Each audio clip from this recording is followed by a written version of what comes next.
کہ انہوں نے سوال کیا آقا کریم سے جو صفا پہاڑ ہے اسے سونے کا بنا دے. جو صفا اور مروا تو پہاڑیاں تھی نا، تو جو صفا کی پہاڑی ہے وہ کہتے تھے کہ اسے سونے کا بنا دے. اور کہتے تھے کہ جو یہ پہاڑ مکہ کے ارد گرد ہیں آپ اسے ہٹا کر کے کچھ دور کر دیں کہ تاکہ ہم کاشتکاری اور کھیتی کر سکیں، ہمیں نرم زمین مل جائے، یہ پہاڑ دور چلے جائیں اور سرسبز و شاداب زمین ہو اور ہم ان میں کھیتی کریں. یہ دو نشانیاں انہوں نے آقا کریم سے طلب. تو جب اللہ پاک نے عقیدہ توحید کو بیان کر لیا، اپنی الوہیت اور عبادت کے فقط اس کے یعنی اللہ کے لائق ہونے کو اللہ نے بیان کر لیا، تو اب اللہ رب العزت عقیدہ رسالت کو بیان کرتا ہے. اور عقیدہ رسالت کا بیان جو ہے یہ رسول کے دشمنوں کا رد کر کے اللہ پاک کرتا ہے.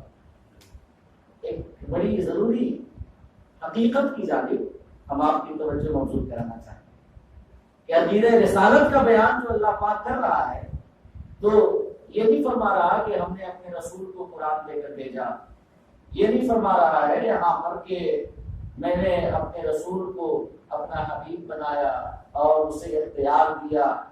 اور جو دوسرے عقیدہ رسالت کے یہ بنیادی جو مقاصد ہیں ان کو بیان نہیں کر رہا، بلکہ اللہ رب العزت اپنے رسول کے دشمنوں کا رد کر کے عقیدہ رسالت کا بیان کر رہا، رد کر کے. اس سے ایک بات میں آپ کو بتانا چاہتا ہوں کہ آج کل ایک سوچ اور فکر بڑی عام ہو رہی ہے کہ ہمیں چاہیے کہ ہم دین کے دشمنوں کا، اسلام کے دشمنوں کا، اللہ اس کے رسول کے مخالفین کا رد نہ کریں، کیونکہ اس سے ایک قسم کی سختی اور تشدد جھلکتا ہے جس کی وجہ سے جو غیر لوگ ہیں، جو دوسرے لوگ ہیں، وہ قریب ہونے کے بجائے اور دور ہوں گے. یہ ایک فکر اور سوچ ہے جو آج کل کے زمانے میں بڑی ٹرینڈ پر ہے اور اسے کافی پھیلایا جا رہا ہے. اور پھیلانے والے لوگوں میں سب سے زیادہ ان کی تعداد ہے جو خواہ مخواہی ہیں. خواہ مخواہی سمجھ رہے ہیں؟ خواہ مخواہی کا مطلب میں کیا کرنا چاہتا ہوں؟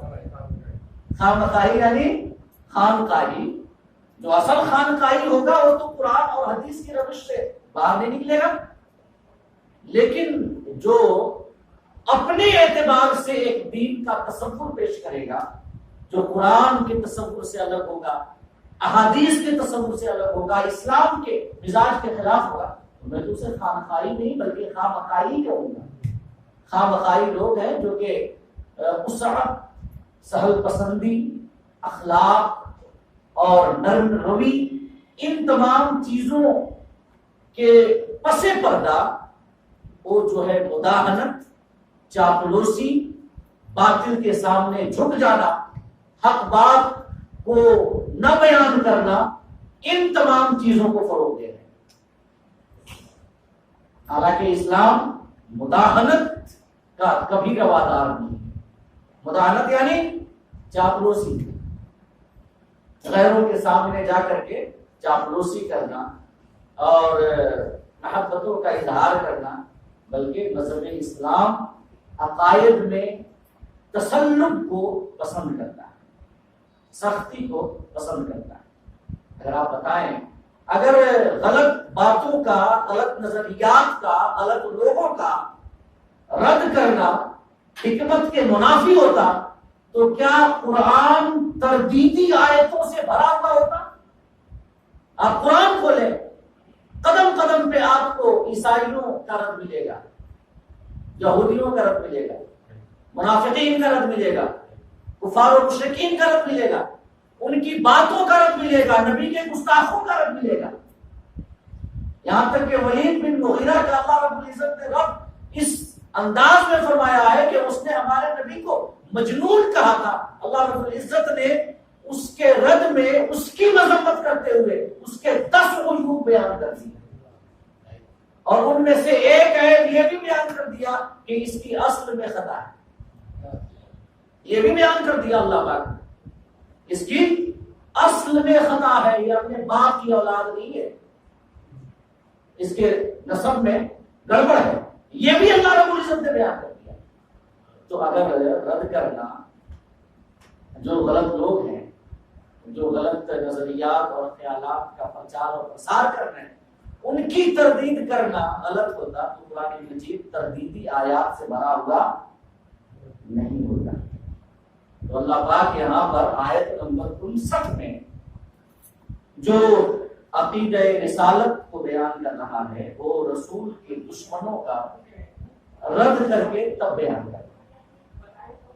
اللہ پاک فرماتا ہے وَمَا مَنَعَنَا أَن نُرْسِلَ بِالْآيَاتِ إِلَّا أَن كَذَّبَ بِهَا الْأَوَّلُونَ، کہ ہمیں، اللہ فرماتا ہے ہمیں نشانیاں بھیجنے سے نہیں روکا مگر اس بات نے کہ پچھلے لوگوں نے، پہلے کے لوگوں نے نشانیوں کو جھٹلایا۔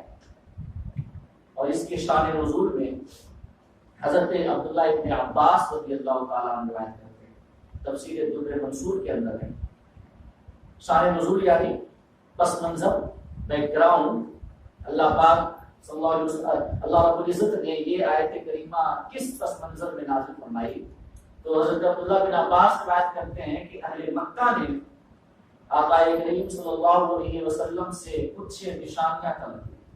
ان کی عادت تھی کہ وہ آقا کریم صلی اللہ تعالیٰ علیہ وسلم سے ہمیشہ یہ کہتے رہتے تھے کہ آپ کہتے ہیں کہ آپ نبی ہیں، آپ سے پہلے بھی اللہ نے کئی انبیاء بھیجے، وہ انبیاء نشانیاں لے کر کے آئے، کسی کی حکومت ہواؤں پر تھی، کوئی محض ایک پھونک مار دیتا اندھا بینا ہو جاتا تھا، کوڑ کا مرد والا شفایاب ہو جاتا تھا، کسی کو اللہ نے عصا عطا کیا، کسی کو اللہ رب العزت نے کوئی دوسرا معجزہ عطا کیا، تو سب کو اللہ نے نشانیاں عطا کی۔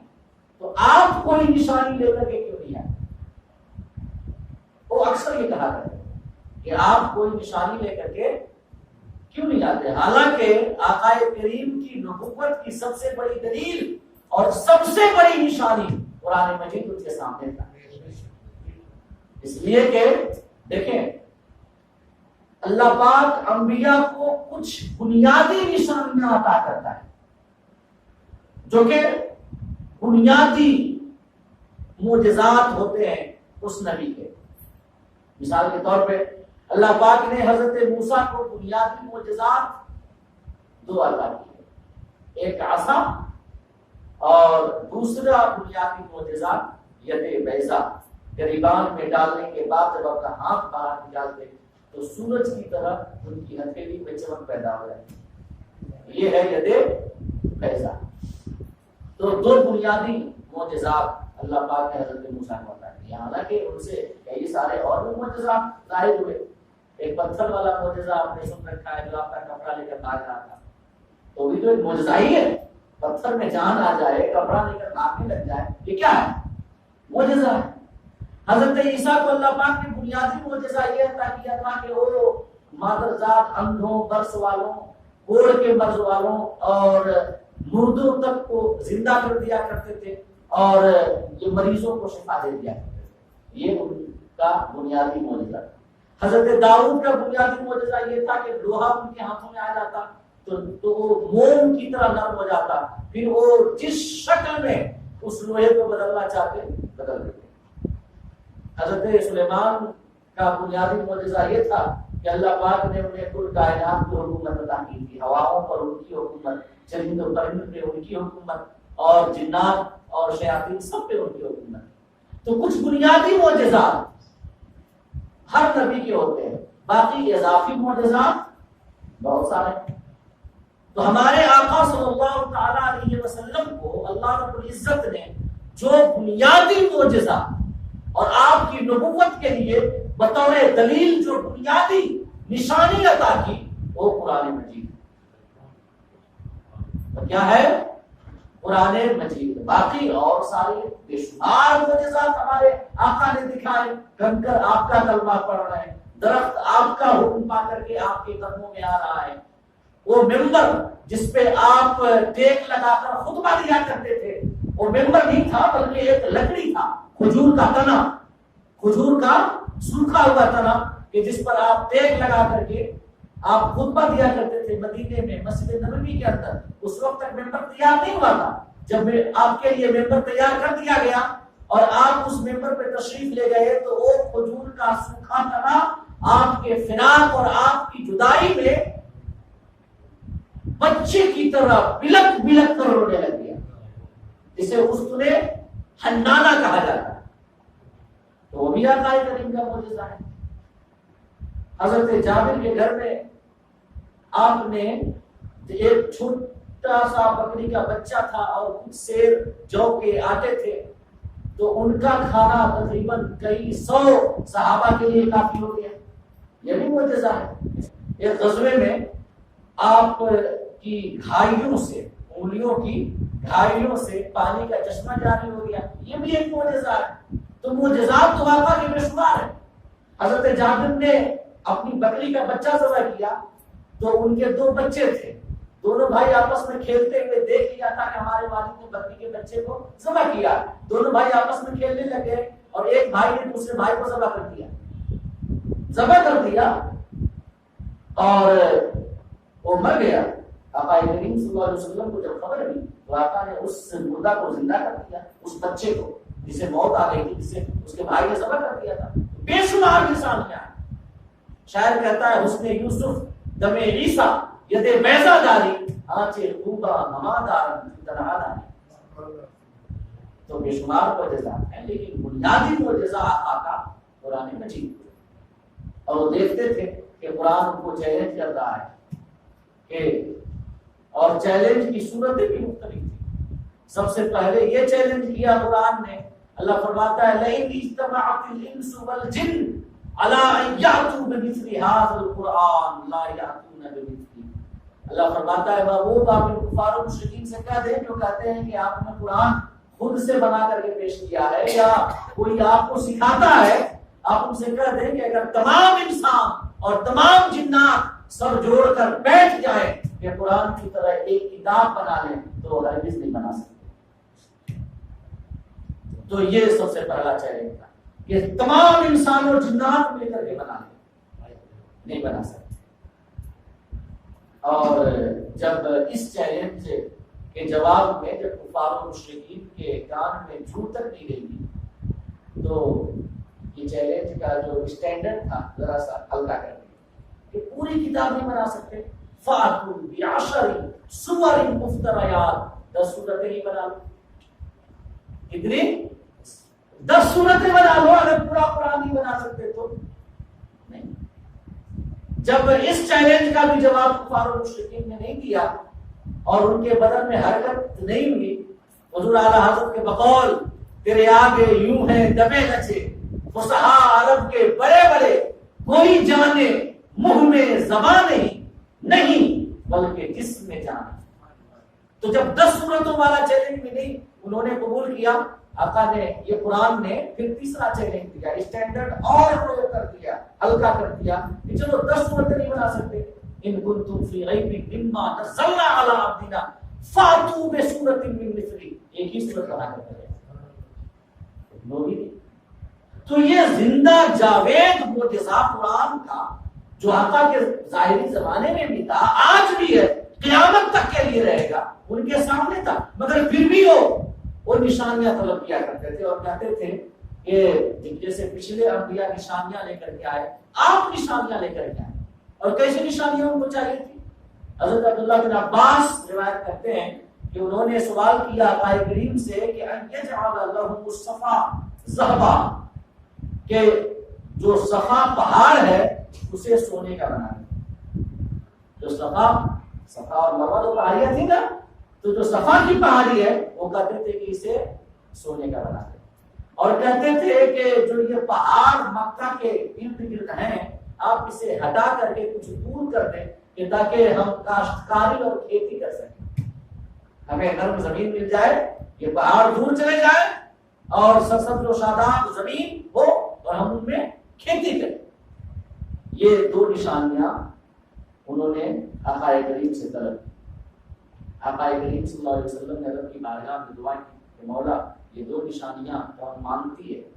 تو آقا کریم نے حضرت جبرائیل کو بھیجا اور حضرت جبرائیل کے ہاتھوں یہ پیغام بھیجا آقا کریم صلی اللہ علیہ وسلم کو کہ جبرائیل جا کر کہہ دو میرے حبیب کو کہ کفار میں جو فرمائشی نشانیاں مانگی ہیں، جو معجزات وہ دیکھنا چاہتے ہیں، ہم وہ معجزات پورے کر دیں گے. ہم صفا کو سونے کا بنا دیں گے، پہاڑیوں کو دور کر دیں گے اور پھر وہ وہاں پہ کھیتی کریں. لیکن یہ نشانیاں دیکھنے کے بعد اگر وہ ایمان نہیں لائے تو پھر ہم ان میں سے کسی کو زندہ نہیں کریں گے. انہیں ایسا عذاب دیں گے کہ ویسا عذاب ہم نے پچھلوں میں سے کسی کو نہ دیا. یہ اللہ پاک نے اپنے حبیب کی بارگاہ میں پیغام بھجوایا حضرت جبرائیل سے. اپنے حبیب کو یہ پیغام بھجوایا کہ جا کر کہہ دو کہ ہم یہ معجزات ہم ظاہر کر دیتے ہیں، لیکن پھر اس کے بعد اگر کسی نے ایمان نہیں لایا تو اسے جینے کا کوئی حق نہیں ہوگا، عذاب اس کے اوپر ثابت ہو جائے. یا اللہ پاک نے ایک اور آپشن دیا کہ محبوب اگر آپ چاہیں تو ہم ان کو مہلت دے دیں، ہم ان کو مہلت دے دیں کہ تاکہ یہ بعد میں ایمان لے آئیں، ان کی نسلوں میں سے مسلمان پیدا ہوں، ہم ان کو مہلت دیں. یا آپ کہیں تو نشانیاں دکھائیں. تو آقا کریم صلی اللہ علیہ وسلم نے رب کی بارگاہ میں عرض کیا کہ مولا نہیں، میں تم سے سوال کرتا ہوں اور یہ دعا کرتا ہوں کہ میری قوم کو مہلت عطا فرما، انہیں نشانیاں مت دکھا، انہیں معجزات جو یہ مانگ رہے ہیں ان معجزات کو ظاہر نہ فرما، بلکہ انہیں مہلت دے تاکہ یہ بعد میں ایمان لے آئے. یہ ایمان نہ لائے تو ان کی نسل میں سے کچھ مومن پیدا ہو. یہ ہمارے آقا کریم صلی اللہ تعالی علیہ وسلم کی شان رحمت للعالمین ہی نہیں اور کیا ہے کہ نہیں ہے. تو میں عرض کرنا چاہوں گا کہ اسی کے بعد یہ آیت کریمہ نازل ہوئی. اللہ فرماتا ہے کہ وما منعنا ان نرسل بالآیات، کہ ہمیں نشانیاں بھیجنے سے نہیں روکا مگر اس نے کہ الا ان کذب بها الاولون، کہ پہلوں نے نشانیوں کو جھٹلایا. اللہ فرماتا ہے کہ تمہارے باپ داداؤں نے جھٹلایا ہے، تم انہی کی اولاد ہو. تمہارے باپ داداؤں پر جب ہم نے نشانیاں یہ انہیں دکھائی، معجزات کہ نبی اور رسول کے ہاتھوں ظاہر کیے، تو پھر ان لوگوں نے ان نشانیوں کو جھٹلایا اور ہم نے پھر ان کو عذاب دیا. ان کو عذاب دیا، ان کا نام و نشان مٹا دیا. قوم عاد کے بارے میں تم نے سن رکھا ہے، قوم ثمود کے بارے میں تم نے سن رکھا ہے، قوم لوط کے بارے میں تم نے سن رکھا ہے. جانتے ہو تمام قوموں کو. ہم نے انہیں نشانیاں دی تھی، انہوں نے ایمان نہیں لیا، یہ نہیں لایا، ہم نے عذاب سے سب کو ہلاک کر دیا. اور تم انہی کی اولاد ہو اور انہی کی تقلید کرنے والے ہو، انہی کی پیروی کرتے ہو. تو پھر جب میں ان نشانیوں کو، جو نشانیاں تم مانگ رہے ہو، میں ظاہر کر دوں گا تو اللہ فرماتا ہے کہ تم انہیں جھٹلاؤ گے، اور جب پھر جھٹلاؤ گے تو پھر میرا عذاب تمہارے اوپر واجب ہو جائے گا. اور میں یہ چاہتا ہوں کہ تمہیں مہلت دوں کہ بعد میں تم یا تمہاری اولاد ایمان لے آئے. تو یہ اللہ کی ایک رحمت ہے. اور ایک اور اس کی تشریح یہ کی ہے علماء تفسیر میں کہ اگر میں تمہاری فرمائشی نشانیاں دکھلا دوں اور مجھے پتا ہے کہ تم ایمان نہیں لاؤ، پہلے ہی سے پتا ہے، میں اللہ پاک عالم الغیب اور شہادہ ہے، ماضی مستقبل حال ازل سے ابد تک کوئی ایسی چیز نہیں جو اس کے علم سے خارج ہو. اللہ فرماتا ہے کہ اگر میں ان نشانیوں کو دکھلا دوں اور مجھے پتا ہے کہ تم ایمان نہیں لاؤ گے تو ان نشانیوں کا دکھلانا عبث ہوگا، بیکار ہوگا. اور حکیم کوئی بھی عبث کام نہیں کرتا. جو حکمت والی ذات ہوتی ہے وہ بیکار کام نہیں کرتی، وہ وہی کام کرتی ہے جس کے اندر حکمت کا فرما ہے۔ لہذا میں عبث کام کیوں کروں؟ ایک یہ تفصیل، اور ایک تیسری تفصیل بھی اس کی یہ علماء تفسیر نے بیان کی ہے کہ اللہ پاک فرماتا ہے کہ میں جانتا ہوں کہ ابھی تم ہٹ درمی کر رہے ہو، ابھی تم ایمان نہیں لا رہے ہو، لیکن ان قریب جب ہم اپنے حبیب کو غلبہ دیں گے اور ہمارے حبیب کے سامنے پورے عرب کی گردنیں اطاعت میں جھک جائیں گی، اس وقت تم بھی ایمان لاؤ گے اور تمہاری اولاد بھی ایمان لائے گی۔ اور جب اس وقت ایمان تم لاؤ گے تو ابھی نشانیاں دکھلا دو مگر، اور پھر تم جھٹلا دو ان نشانیوں کو اور انہیں نہ مانو تو پھر ہمارا عذاب تمہارے اوپر واجب ہو جائے گا۔ لہذا میں نشانیاں دکھلا کر تمہارے اوپر عذاب نہیں نازل کرنا چاہتا، کیونکہ میں جانتا ہوں کہ تم بعد میں ایمان لاؤ گے۔ اور دیکھیں نا، فتح مکہ کے بعد بڑے بڑے دشمنوں کی گردنیں آقا کریم کی بارگاہ میں جھکے، بڑے بڑے دشمن، یہاں تک کہ حضرت ابو سفیان رضی اللہ تعالیٰ عنہ جیسے دشمن جنہوں نے پوری زندگی اسلام اور مسلمانوں کی دشمنی میں گزاری، وہ بھی آقا کے قدموں میں آ کر جھکے۔ تو اللہ پاک یہی فرماتا ہے کہ وما منعنا ان نرسل بالآیات الا ان كذب بها الاولون، ہمیں فقط اس چیز نے روکا نشانیاں بھیجنے سے کہ پچھلوں نے ان نشانیوں کو جھٹلایا ہے۔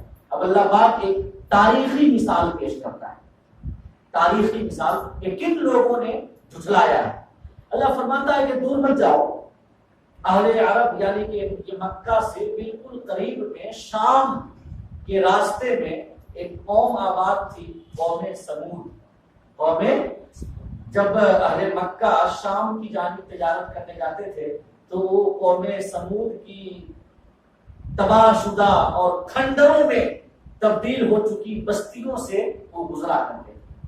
ایک رات ایک کے سفر میں آقا کریم صلی اللہ علیہ وسلم جب قوم سمود کی تباہ شدہ بستیوں کے قریب سے گزرے تو آقا کریم نے فرمایا اپنے صحابہ سے کہ تم یہاں سے استغفار کرتے ہوئے اور روتے ہوئے گزرو اور تیزی کے ساتھ گزرو، اور آپ نے وہاں پر قیام نہیں کیا قوم سمود کی بستیوں کے پاس۔ تو مکہ سے ان کی بستیاں قریب تھی اور شام کی جانب جب ان کا سفر جاتا تھا تو گزرتے تھے۔ اور آپ کو زمانے جاہلیت کی عربی شاعری کے بارے میں اگر آپ دیکھیں گے، اگر آپ پڑھیں گے تو عربی شاعری میں قوم سمود کا تذکرہ آپ کو جا بجا ملے گا۔ زمانے جاہلیت کی جو شاعری آقا کریم کی بعثت سے پہلے کی شاعری، تو قوم سمود کا زمانے جاہلیت کی شاعری میں تذکرہ ملنا اس بات کی نشانی ہے اور دلیل ہے کہ قوم سمود کی تباہیوں کے بارے میں اہل عرب جانتے تھے۔ تو یہاں پر اللہ رب العزت انہی کی مثال پیش کر رہا ہے۔ اللہ فرماتا ہے کہ وَآتَيْنَا ثَمُودَ النَّاقَةَ مُبْصِرَةً، کہ مثال تمہارے سامنے ہے کہ ہم نے قوم سمود کو اونٹنی عطا کی، مبصرہ جو کہ واضح نشانی تھی۔ مبصرہ کی دو تفسیر علماء نے بیان کی ہے۔ پہلی تفسیر کہ اونٹنی ہم نے قوم سمود کو عطا کی جو بالکل واضح نشانی تھی کہ جس پر غور کرنے کے بعد حضرت صالح علیہ السلام کی نبوت و رسالت پر شک کرنے کا کوئی جواز ہی نہیں بنتا، واضح نشانی۔ اب بتائیں نا کہ چٹان پتھر جس سے گھاس کا ایک تنکا نہیں اگتا، حضرت صالح کی دعا سے اللہ پاک نے چٹان سے ایک 10 ماہ کی حاملہ اونٹنی پیدا کی، اور وہ اونٹنی چٹان سے نکلتے ہی فوراً اس نے بچہ لیا، فوراً۔ تو اس سے زیادہ واضح اور روشن نشانی اور کیا ہو سکتی ہے؟ تو یہ مبصرہ کی پہلی تفسیر یہ علماء نے بیان کی کہ ہم نے قوم سمود کو ایک اونٹنی عطا کی جو کہ واضح نشانی تھی، روشن نشانی۔ اور ایک تفسیر یہ بیان کی کہ مبصرہ ہم نے قوم سمود کو اونٹنی عطا کی، مبصرہ تاکہ وہ اس پہ غور کر کے نصیحت حاصل کریں، اپنی آنکھیں کھولیں اور فسق و فجور اور کفر و شرک سے اپنے آپ کو بچا لیں۔ مگر ہوا کیا؟ فَظَلَمُوا بِهَا، تو ان لوگوں نے اس اونٹنی پہ ظلم کیا، اس اونٹنی پہ ظلم کیا. اور اس کی بھی دو تفسیر علماء نے بیان کی ہے کہ ظلم کیا اونٹنی پہ کیسے.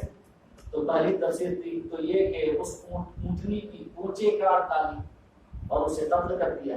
اللہ فرماتا ہے سورہ شمس میں کہ اذ انبعث اشقاها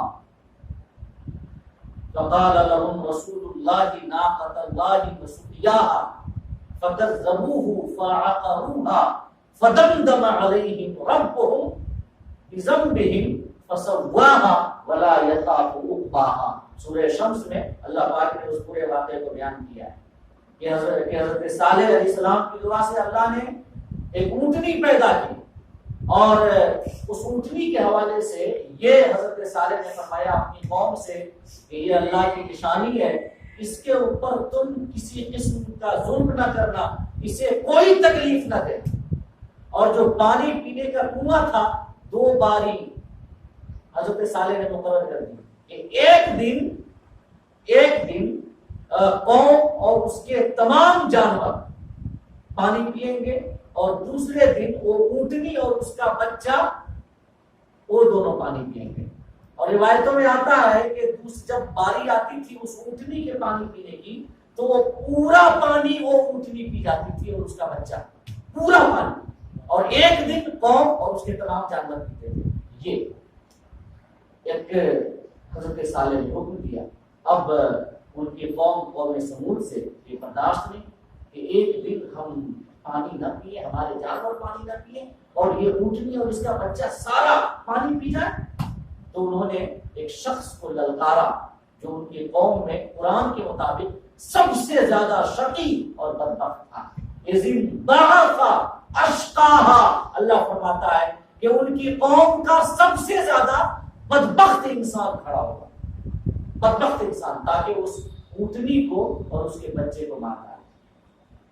تو حضرت صالح نے روکا کہ اللہ فرماتا ہے فقال لهم رسول اللہ ناقۃ اللہ وسقیاها, کہ میری قوم یہ اللہ کی اونٹنی ہے, اللہ نے تمہارے بیچ اسے نشانی کے بطور اس اونٹنی کو پیدا کیا ہے, اس کی عزت کرو, اس کا ادب کرو اور اس کی باری کا احترام کرو. اپنی باری میں یہ پانی پیتی ہے, پینے کو اسے. مگر انہوں نے اللہ پاک فرماتا ہے کہ فَكَذَّبُوهُ فَعَقَرُوهَا, کہ قوم نے حضرت صالح کو جھٹلایا اور اس اونٹنی کی پونچے کاٹ دی اور اسے قتل کر دیا. اللہ فرماتا ہے فَدَمْدَمَ عَلَيْهِمْ رَبُّهُمْ بِذَنبِهِمْ فَسَوَّاهَا. اللہ رب العزت نے اس جرم کے عوض اللہ پاک نے ان کے اوپر پتھروں سے بھری ہوئی آندھی بھیجی اور ان کی پوری بستی کو دریا میں کر دیا.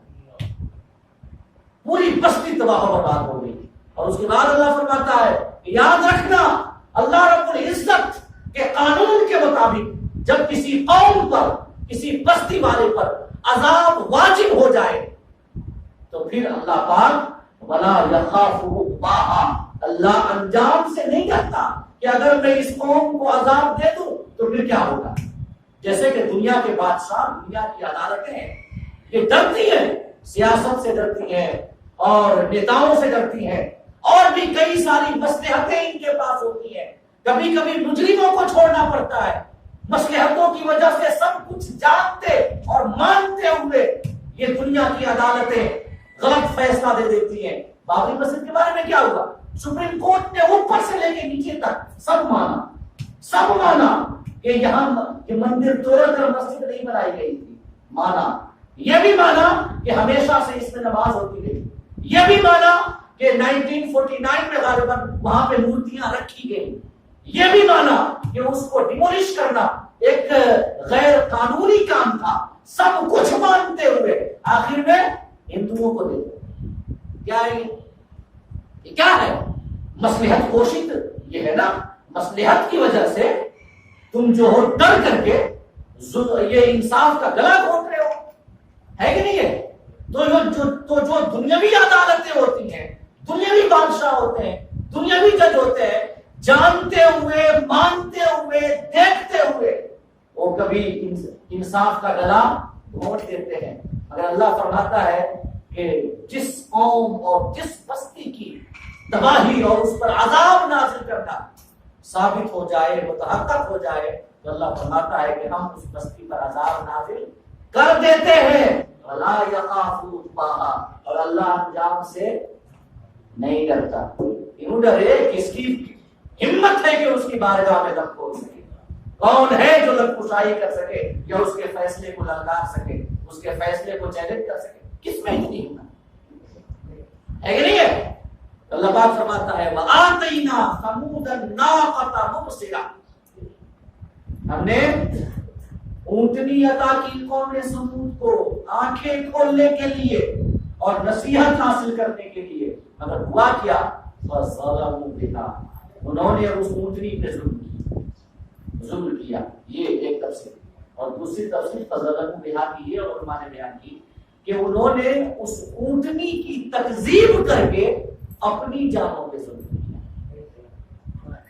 انہوں نے اس اونٹنی کی تکذیب کر کے اور جھٹلا کر کے اور اس نشانی کو قتل کر کے اپنی جانوں پہ ظلم کیا کہ وہ اللہ کے عذاب میں مبتلا، اپنی جانوں پہ ظلم کیا۔ اس کے بعد اللہ فرماتا ہے وَمَا نُرْسِلُ بِالْآيَاتِ إِلَّا تَخْوِيفًا، کہ ہم نشانیوں کو ڈرانے کے لیے ہی بھیجتے ہیں۔ ہم نشانیوں کو جب بھیجتے ہیں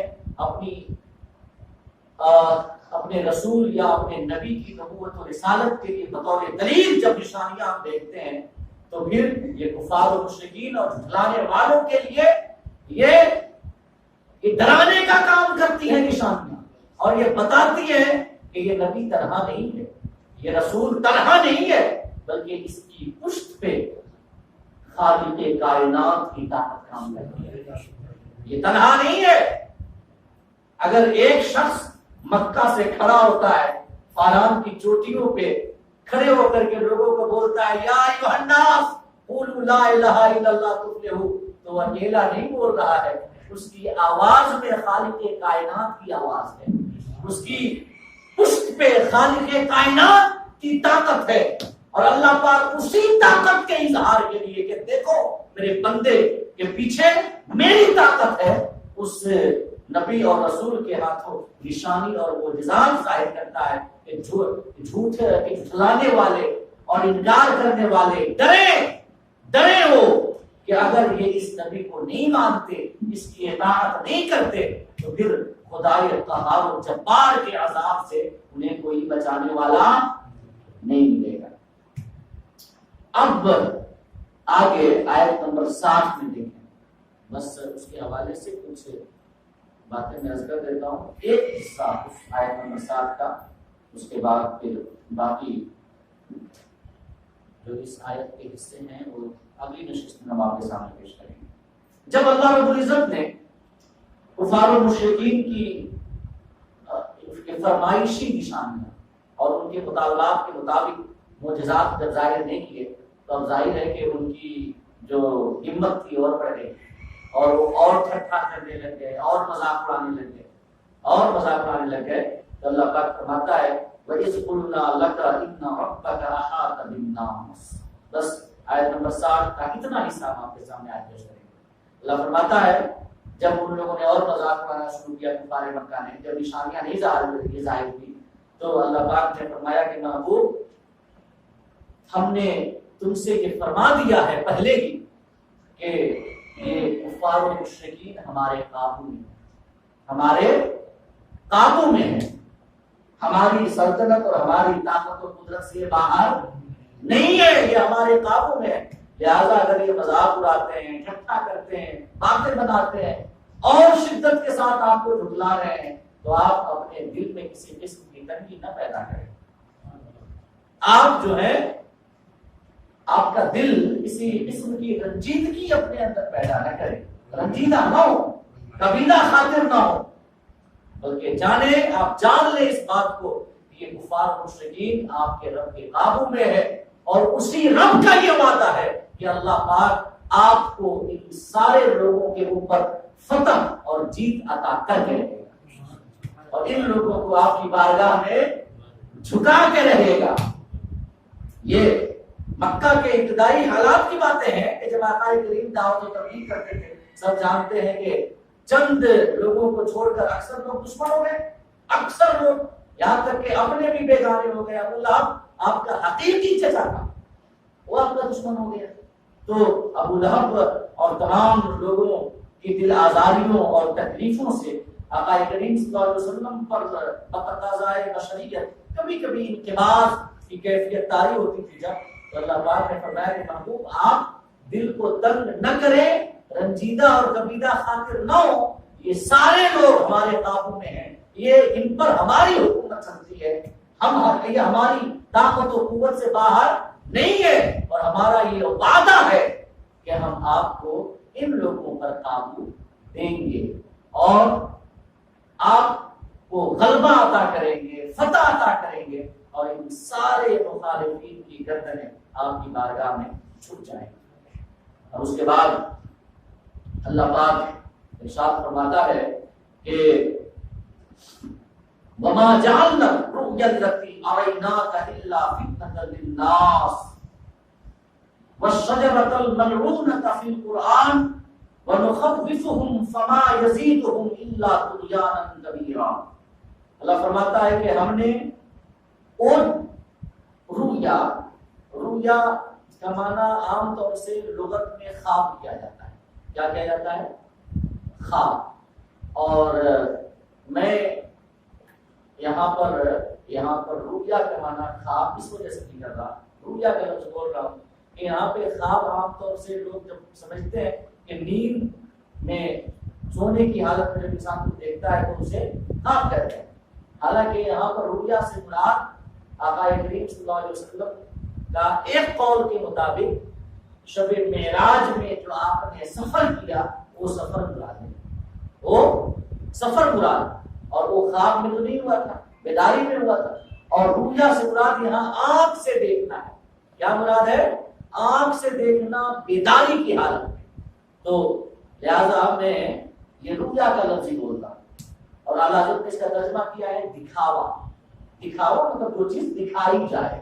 تو اللہ فرماتا ہے کہ وما جعلنا الرؤيا التي أريناك، اور او رؤیا جو ہم نے آپ کو دکھایا اسے ہم نے لوگوں کے لیے فتنہ بنا دیا اور آزمائش بنا دیا. فتنہ اور آزمائش. اب یہاں پر رؤیا سے کیا مراد ہے؟ علماء تفسیر کے کئی اقوال ہیں، علماء تفسیر کے کئی قول ہیں. پہلا قول تو یہ ہے کہ اللہ پاک نے اپنے حبیب کو دکھایا خواب میں، اور یہاں پر خواب ہی مراد. اگر سفر معراج مراد لیں گے تب تو آنکھ سے دیکھنا حالت بیداری میں یہ مراد ہوگا، اور اگر خواب میں دیکھنا مراد لیں تو اور بھی کئی سارے اقوال ہیں. پہلا قول یہ ہے کہ اللہ پاک نے اپنے حبیب کو دکھایا خواب میں کہ غزوہ بدر میں کفار کے جو بڑے بڑے سردار ہیں کہاں کہاں گر کر کے مریں گے، کہاں کہاں وہ قتل کیے جائیں گے. ابو جہل یہاں مارا جائے گا، اور عتبہ یہاں مارا جائے گا، شیبہ یہاں مارا جائے گا. یہ آپ کو خواب میں اللہ پاک نے دکھایا. تو جب آپ نے بیان کیا اور یہ فرمایا کہ یہاں پر ابو جہل مارا جائے گا، یہاں پہ فلاں کافر مارا جائے گا، یہاں پر فلاں کافر مارا جائے گا، تو جو کفار و مشرکین تھے نا یہ ہنسنے لگے اور مذاق اڑانے لگے، اور اسی کو آزمائش کرتے ہیں. اللہ پاک نے فرمایا الا فتنۃ للناس، ہم نے اسے آزمائش بنایا کہ لوگ اس پر یقین نہیں کرے. لوگ یقین نہیں کر رہے اور کہہ رہے ہیں کہ بتاؤ ہم 1000 ہیں، ہمارے پاس ہر قسم کے ہتھیار ہیں، یہ 313 ہیں، اور ان کے پاس ہتھیاروں کی بھاری کمی ہے، اور یہ کہہ رہے ہیں کہ ہمارے سردار کچھ یہاں مارے جائیں گے، کچھ یہاں مارے جائیں گے. یہ جگہ کی نشاندہی کر رہے ہیں. تو جھٹلانے لگ گئے، انکار کرنے لگ گئے اور مذاق اڑانے لگ گئے. اللہ پاک فرماتا ہے کہ ہم نے اس خواب کو لوگوں کے لیے آزمائش بنایا کہ دیکھیں کون ہمارے نبی کی باتوں پر یقین کرتے ہوئے اس بات کو حق مانتا ہے، اور کون ظاہری حالات اور دشمنوں کی تعداد کو دیکھتے ہوئے میرے حبیب کی ان باتوں کا انکار ہے. تو ایک یہ تفسیر ہے کہ مراد ہے غزوہ بدر میں سرداران قریش کی قتل گاہوں کا دکھانا جو اللہ پاک نے خواب میں دکھایا. اور دوسرا قول یہ ہے کہ سفر معراج، اللہ رب العزت نے اپنے حبیب کو معراج پہ بلایا اور جو کہ حالت بیداری میں آپ ساتوں آسمانوں سے بڑے عرش سے بھی اوپر رب کی بارگاہ میں تشریف لے گئے اور پھر واپس آئے، انتہائی برق رفتاری کے ساتھ یہ سفر ہوا، تمام تفصیلات آپ جانتے ہیں۔ اللہ فرماتا ہے کہ ہم نے اس رویا کو جو سفر معراج میں ہم نے آپ کو دکھایا، اپنی نشانیاں دکھائی اور اپنی قدرت کے مظاہر دکھائے، اللہ فرماتا ہے الا فتنۃ للناس، ہم نے وہ سفر معراج لوگوں کی آزمائش کے لیے بنایا اور آپ کو عطا کیا، آزمائش کے لیے کہ دیکھیں کون ہمارے حبیب کی باتوں پر ایمان لاتا ہے اور کون انکار کرتا ہے۔ اور یہ حقیقت بھی ہے کہ آقا کریم جب واپس آئے اور سفر معراج کے حوالے سے بیان کیا لوگوں کے سامنے، تو کفار کچھ ضعیف الاعتقاد مسلمان جو تھے ان لوگوں نے بھی انکار کیا، کچھ ضعیف الاعتقاد جو کہ صحابی تھے، مسلمان تھے، کلمہ پڑھ لیا تھا، ان لوگوں نے بھی انکار کیا اور مرتد ہو گئے اور بعد میں توبہ کر کے انہوں نے اسلام قبول کیا۔ تو آزمائش، اللہ پاک فرماتا ہے کہ سفر معراج کو ہم نے آزمائش بنایا تاکہ ہم امتحان لیں، آزمائیں کہ کون ہمارے حبیب کی باتوں پر ایمان لاتا ہے اور کون ہمارے حبیب کی باتوں کا انکار کرتا ہے۔ اور اس رویا کے حوالے سے یہ دو تفسیریں علماء نے بیان کی کہ وہ رویا جو ہم نے آپ کو دکھایا تھا اسے لوگوں کے لیے آزمائش کے بطور ہم نے آپ کو عطا کیا۔ اب اس کے بعد اللہ پاک نے زقوم کے درخت کا تذکرہ کیا۔ زقوم کا ایک درخت جسے اردو میں چوہر کا درخت کہا جاتا ہے، جو کہ جہنم کی تہ میں پیدا ہوگا اور جہنمی اسے کھائیں گے۔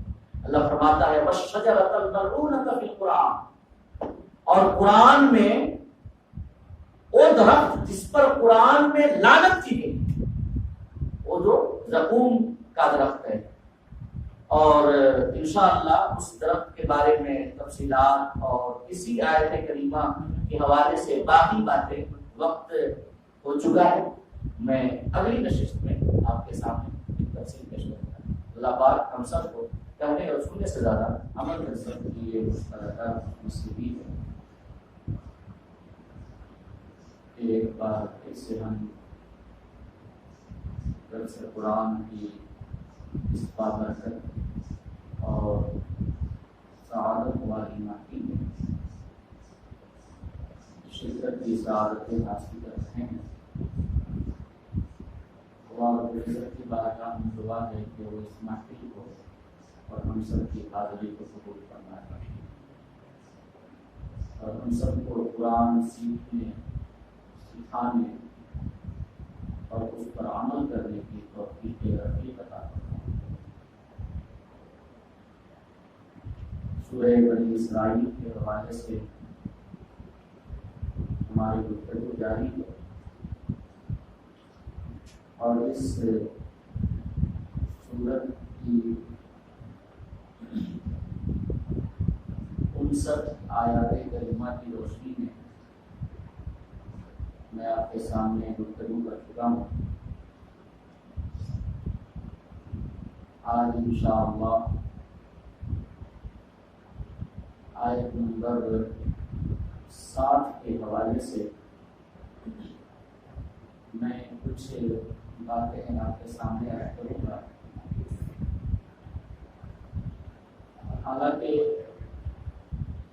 اس آیت کریمہ کے تعلق سے ایمانی اور مختصر گفتگو میں نے پچھلی نشست میں بھی کی تھی، مگر وہ محض ایک اشاریہ تھا، اور آج کی محفل میں انشاءاللہ بالتفصیل میں آیت نمبر 60 کی روشنی میں کچھ ایک باتیں آپ کے سامنے عرض کروں گا۔ اللہ رب العزت سورہ بنی اسرائیل کی 60ویں آیت کریمہ میں یہ ارشاد فرماتا ہے وَإِذْ قُلْنَا لَكَ إِنَّ رَبَّكَ أَحَاطَ بِالنَّاسِ،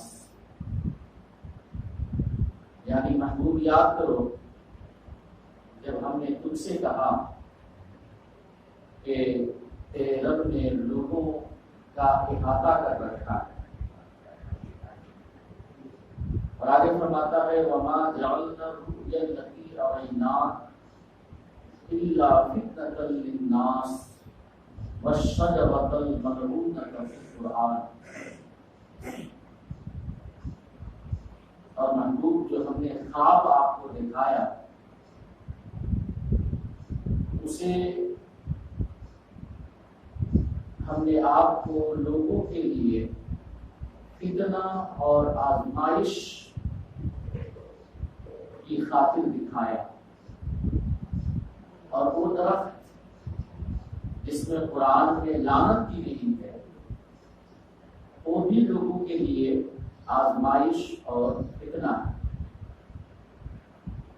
اور آگے ارشاد فرماتا ہے وَنُخَوِّفُهُمْ فَمَا يَزِيدُهُمْ إِلَّا طُغْيَانًا كَبِيرًا، کہ محبوب ہم کفار کو ڈراتے ہیں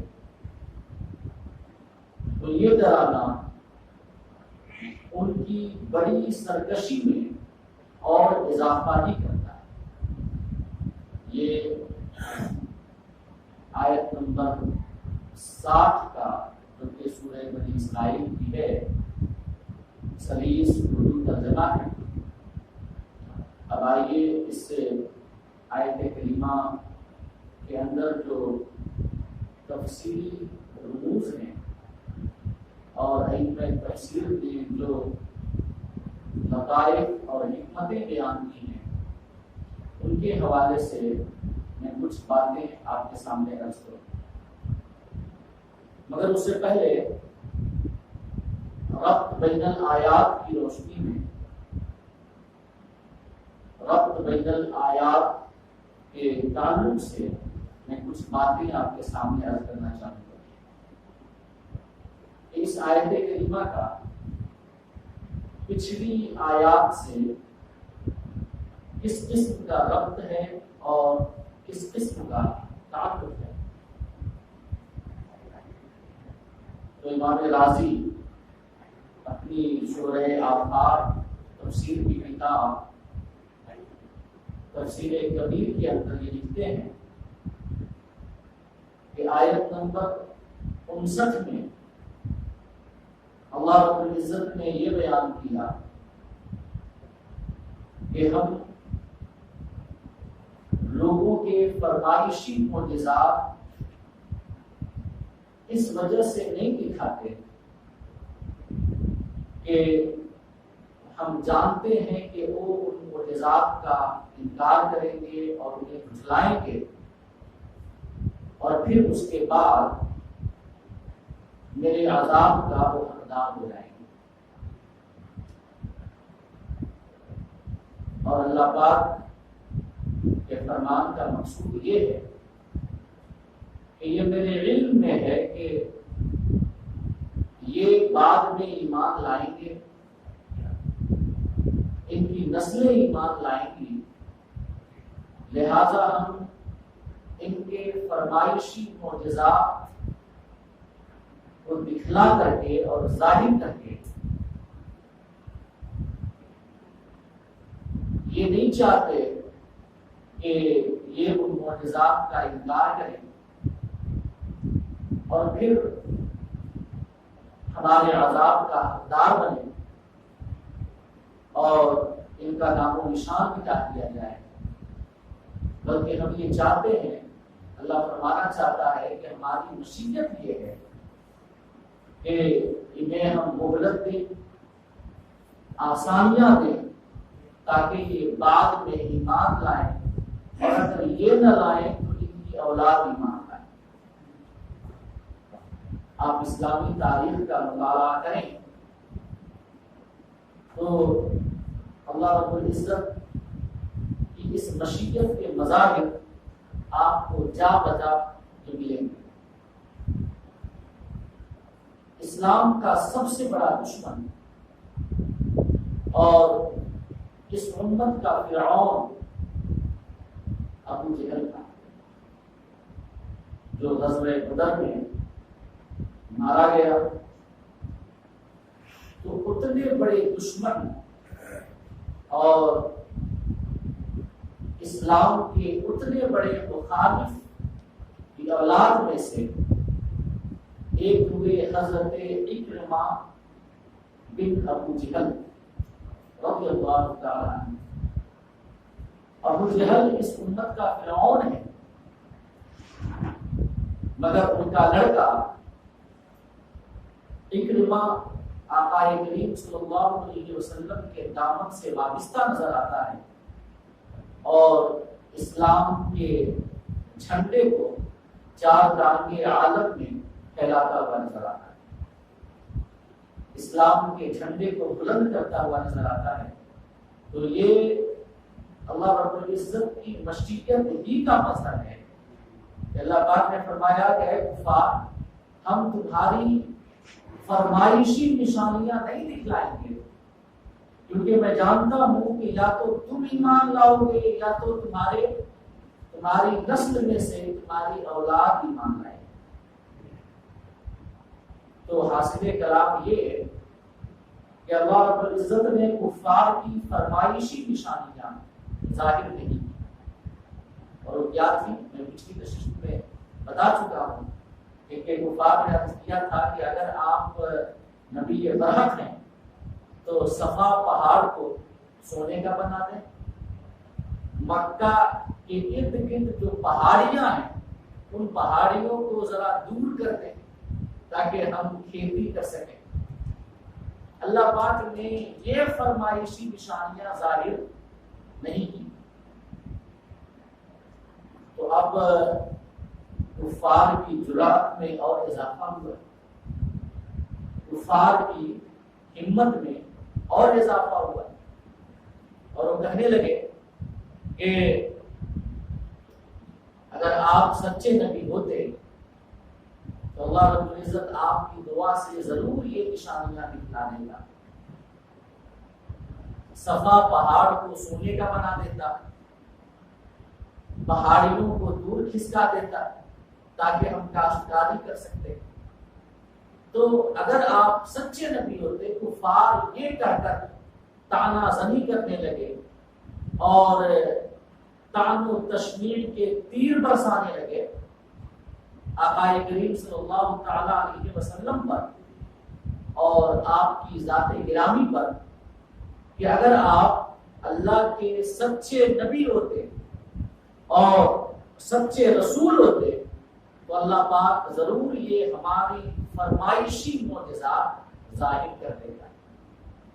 تو ان کی ان باتوں کی وجہ سے آقا کریم صلی اللہ علیہ وسلم کے دل میں انتباس کی کیفیت نہ تاری، آقا کریم کا دل تنگ نہ ہو، لہذا اللہ پاک نے یہ آیت کریمہ اتاری جو کہ سورہ بنی اسرائیل کی آیت نمبر 60 ہے، اپنے حبیب کی تسلی کے لیے، اپنے حبیب کو تسلی دینے کے لیے، اطمینان بخشنے کے لیے، کہ اللہ فرمانا چاہتا ہے کہ میرے حبیب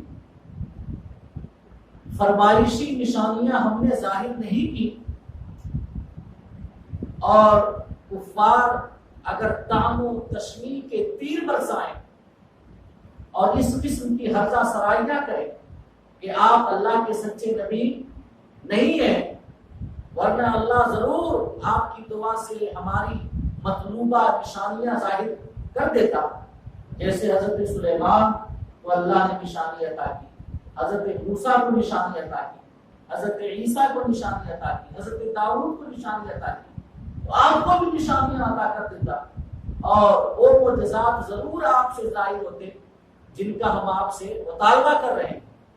اللہ فرمانا چاہتا ہے کہ میرے حبیب آپ ان کی ان باتوں کی وجہ سے کسی قسم کی تنگی قلب کا شکار نہ ہو، آپ پر انتباس کی کیفیت طاری نہ ہو، کیونکہ وَإِذْ قُلْنَا لَكَ إِنَّ رَبَّكَ أَحَاطَ بِالنَّاسِ، محبوب ہم آپ سے پہلے ہی یہ فرما چکے ہیں کہ ہم نے لوگوں کو گھیر رکھا ہے اور احاطہ کر رکھا ہے۔ اللہ فرماتا ہے وَإِذْ قُلْنَا، محبوب یاد کریں آپ کفار کے تان اور تشنیع کی تیروں سے تنگی قلب کا شکار نہ ہوں. آپ یاد کریں جب ہم نے آپ سے کہا کہ ان ربک احاط بالناس، کہ آپ کے رب نے لوگوں کا احاطہ کیے ہوئے، لوگوں کو گھیرے ہوئے ہیں اللہ رب العزت. کیا مطلب ہے احاطہ کرنے کا؟ کیا مطلب ہے اللہ رب العزت کے اس فرمان کا کہ ہم نے لوگوں کو گھیر رکھا ہے؟ تو اس حوالے سے پہلا قول علماء تفسیر کا یہ ہے کہ اللہ فرمانا چاہتا ہے کہ محبوب میری حکمت اور میری قدرت نے لوگوں کو گھیر رکھا ہے. میری حکمت اور میری قدرت نے لوگوں کو گھیر رکھا ہے. تقدیر لوگوں کے درمیان وہی جاری ہوتی ہے جو میں فیصلہ کرتا ہوں، وہی ہوتا ہے جو میں چاہتا ہوں. لہذا آپ کفار کے تان سے کسی قسم کی تنگی کا شکار نہ ہو. میری قدرت نے یہ پہلے ہی فیصلہ کر دیا ہے کہ آپ غالب آئیں گے اور یہ مغلوب ہوں گے. اللہ فرماتا ہے ہم آپ کی مدد کریں گے، ہم آپ کی نصرت کریں گے، اعانت کریں گے، حمایت کریں گے. ہماری مدد کا سائبان آپ کے سر پہ ہمیشہ ہمیش کے لیے تنا رہے گا. لہذا یہ کفار لاکھ کوششیں کریں، لاکھ ہرزہ سرائیاں کریں، لاکھ تام و تشنیع کے تیر برسائیں، مگر غلبہ ہم آپ ہی کو عطا کریں گے. آپ کی تبلیغ عالمگیر ہوگی، پوری دنیا میں آپ کے ماننے والے ہوں گے اور آپ ہمارے دین اسلام کو ضرور غالب کریں گے. اور اس حوالے سے حضرت حسن بصری رضی اللہ تعالی عنہ کا ایک قول یہ ہے کہ فرماتے ہیں اسی آیت کریمہ کی تفسیر میں کہ ان ربک احاط بالناس، کیا مطلب؟ حال بینہم، حضرت حسن فرماتے ہیں کہ حال بینہم وبین ان یقتلوہ کما قال تعالی واللہ یعصمک من الناس. حضرت حسن بصری فرماتے ہیں کہ اللہ فرمانا چاہتا ہے کہ میرے حبیب میں آپ کے درمیان اور کفار کے درمیان میں ہوں، ان کے ہاتھ آپ تک نہیں پہنچ سکتے. میں ہوں آپ کے درمیان اور کفار کے درمیان، یہ آپ کو کوئی غضب نہیں پہنچا سکتے. جیسا کہ اللہ پاک فرماتا ہے نا قرآن مجید میں کہ واللہ یعصمک من الناس، کہ اللہ لوگوں سے آپ کی حفاظت فرمائے گا. یہ قرآن ہے. آقا کریم صلی اللہ تعالی علیہ وسلم جب تک یہ آیت کریمہ نازل نہیں ہوئی تھی تو لوگوں کو اپنی حفاظت کے لیے معمور رکھتے تھے، لوگوں کو حکم دیتے تھے کہ آپ کے کاشان اقدس کے آس پاس رات گزاریں اور حفاظت کریں. ایسے ہی جب آقا کسی غزوے میں جاتے، کسی جنگ میں جاتے، تو آقا کریم صلی اللہ علیہ وسلم کے لیے جو عریش بنائی جاتی، عریش یعنی کہ چھپر نما ایک چھوٹا سا مکان خیمے کا، یا یہ کھجور کی شاخوں کو بطور ستون استعمال کر کے اوپر یہ کھجور کی چھالیں اور ٹہنیاں وغیرہ پتے وغیرہ ڈال کر کے چھپر بنا دینا، اسے عربی میں عریش کہا جاتا ہے. تو جب آقا جب کسی غزوے میں جاتے تو آپ کے لیے عریش بنائی جاتی. تو آقا کریم صلی اللہ علیہ وسلم صحابہ کرام میں سے کچھ کو اس عریش کے ارد گرد آپ تعینات فرما دیتے کہ تاکہ یہ دشمن آپ پر حملہ نہ کر سکے، آپ کو کوئی تکلیف نہ پہنچا سکے. مگر جب یہ آیت کریمہ نازل ہوئی کہ واللہ یعصمک من الناس، اللہ پاک نے جب فرمایا کہ محبوب ہم آپ کے دشمنوں سے آپ کی حفاظت فرمائیں گے، جب یہ آیت نازل ہوئی تو اللہ پاک نے لوگوں کو اپنی حفاظت کے لیے تعینات کرنا چھوڑ دیا اور آپ نے لوگوں کو کہا کہ اب مجھے کسی کی حفاظت کی ضرورت نہیں ہے، میری حفاظت میرا پروردگار فرمائے، اور جس کی حفاظت رب فرمائے تو کسی ظاہری یہ حفاظتی ذریعہ وسیلہ کی اسے کیا ہے؟ تو بڑا پیارا شعر ہے کہ فانوس بن کے جس کی حفاظت ہوا کرے وہ شمع کیا مجھے جسے روشن بنائے۔ اللہ جس کی حفاظت کا وعدہ کر لے، یا اللہ کی تقدیر اور اس کے فیصلے میں یہ ہو کہ میں اس بندے کی حفاظت کروں گا، تو پھر کل کائنات کی طاقتیں اس بندے کی حفاظت کر جاتی ہیں۔ کسی ظاہری حفاظتی وسیلے کی اسے حاجت نہیں ہوتی۔ تو جب یہ آیت کریمہ نازل ہوئی کہ واللہ یعصمک من الناس، تو اللہ کے حبیب صلی اللہ تعالی علیہ وسلم نے اپنے صحابہ کو حفاظت کے لیے متعین کرنا چھوڑ دیا، بند کر دیا۔ تو ایک تو یہ قول ہے ان ربک احاط بالناس کی تفسیر کے حوالے سے کہ اللہ پاک نے فرمایا کہ آپ کے رب نے لوگوں کا احاطہ کر رکھا ہے۔ ایک قول یہ ہے کہ لوگ میری قدرت کے تابع ہیں، میری حکمت کے تابع ہیں، لہذا وہ آپ سے لاکھ دشمنی رکھیں، آپ کی دعوت سے لاکھ دشمنی رکھیں، اسلام کی لاکھ مخالفت کریں، مگر اسلام غالب ہو کر رہے گا۔ آپ کی تبلیغ عالمگیر ہو کر رہے گی، آپ تنگی قلب کا شکار نہ ہو۔ جیسے اللہ پاک نے فرمایا کہ هو الذی ارسل رسولہ بالہدی ودین الحق، وہ اللہ ہے جس نے اپنے رسول کو ہدایت اور دین حق کے ساتھ بھیجا۔ اس بات فرماتا ہے کہ لیظہرہ علی الدین کلہ ولو کرہ المشرکون، تاکہ اللہ رب العزت اپنے دین کو دنیا کے سارے ادیان پر غالب کر دے، اگرچہ مشرک اس بات کو ناپسند کرے، اگرچہ کافر اس بات کو ناپسند کرے۔ تو دین اسلام کا غلبہ یہ اللہ رب العزت کا فیصلہ ہو چکا ہے کہ دین اسلام غالب ہو کر رہے گا۔ اور دیکھیں آج بھی کیسے دین اسلام غالب ہے کہ مخالفین لاکھ سازشیں کریں اور یہ پیسے خرچ کریں اور یہ دشمنوں کو لگا کر اسلام اور مسلمانوں کو نقصان پہنچانے کی کوشش کریں، پانی کی طرح پیسہ بہائیں، اپنی جان، اپنے مال اور اپنا سب کچھ مذہب اسلام کی مخالفت میں وہ لٹا دے، مگر پھر بھی کسی کے اندر یہ طاقت نہیں ہے کہ مذہب اسلام کی حقانیت کو چیلنج کر سکے۔ کسی کے اندر یہ طاقت نہیں ہے۔ اور طاقت کے بلبوتے پر، ہتھیار کے بلبوتے پر، فوج کے بلبوتے پہ، سازشی دماغ کے بلبوتے پہ وہ اسلام اور مسلمانوں کو بظاہر نقصان پہنچائے، لیکن دلائل کے ذریعے، ڈائیلاگ کے ذریعے، بات کر کے کوئی مذہب اسلام کو مغلوب کر دے، یہ آج بھی کسی کے اندر نہیں کرتا۔ اور آج تو ہم تقریباً قریب 1.5 ارب ہیں۔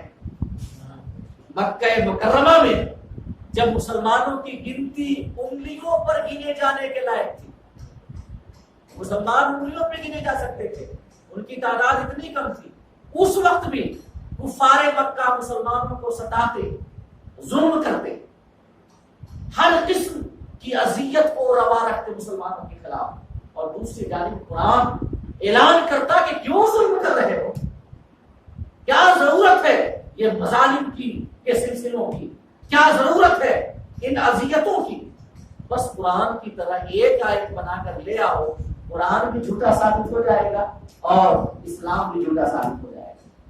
قرآن اعلان کر رہا تھا، مگر وہ مسلمانوں کو ستانا، ظلم کرنا اور دوسرے حربے استعمال کرنا ان کے لیے یہ آسان تھا، لیکن فصیح و بلیغ اور عربی زبان پہ قدرت کے باوجود کسی کے اندر کی طاقت نہیں تھی کہ وہ قرآن کی طرح ایک چھوٹی آیت بنا کر پیش کر سکے۔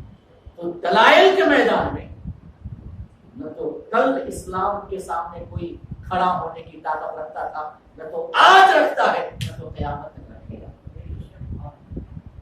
اللہ پاک فرماتا ہے کہ ان ربک احاط بالناس، محبوب تیرے رب نے لوگوں کا احاطہ کر رکھا ہے، لہذا وہ لاکھ کوششیں کریں آپ کی دعوت و تبلیغ عالمگیر ہوگی اور مذہب اسلام غالب ہو کر رہے۔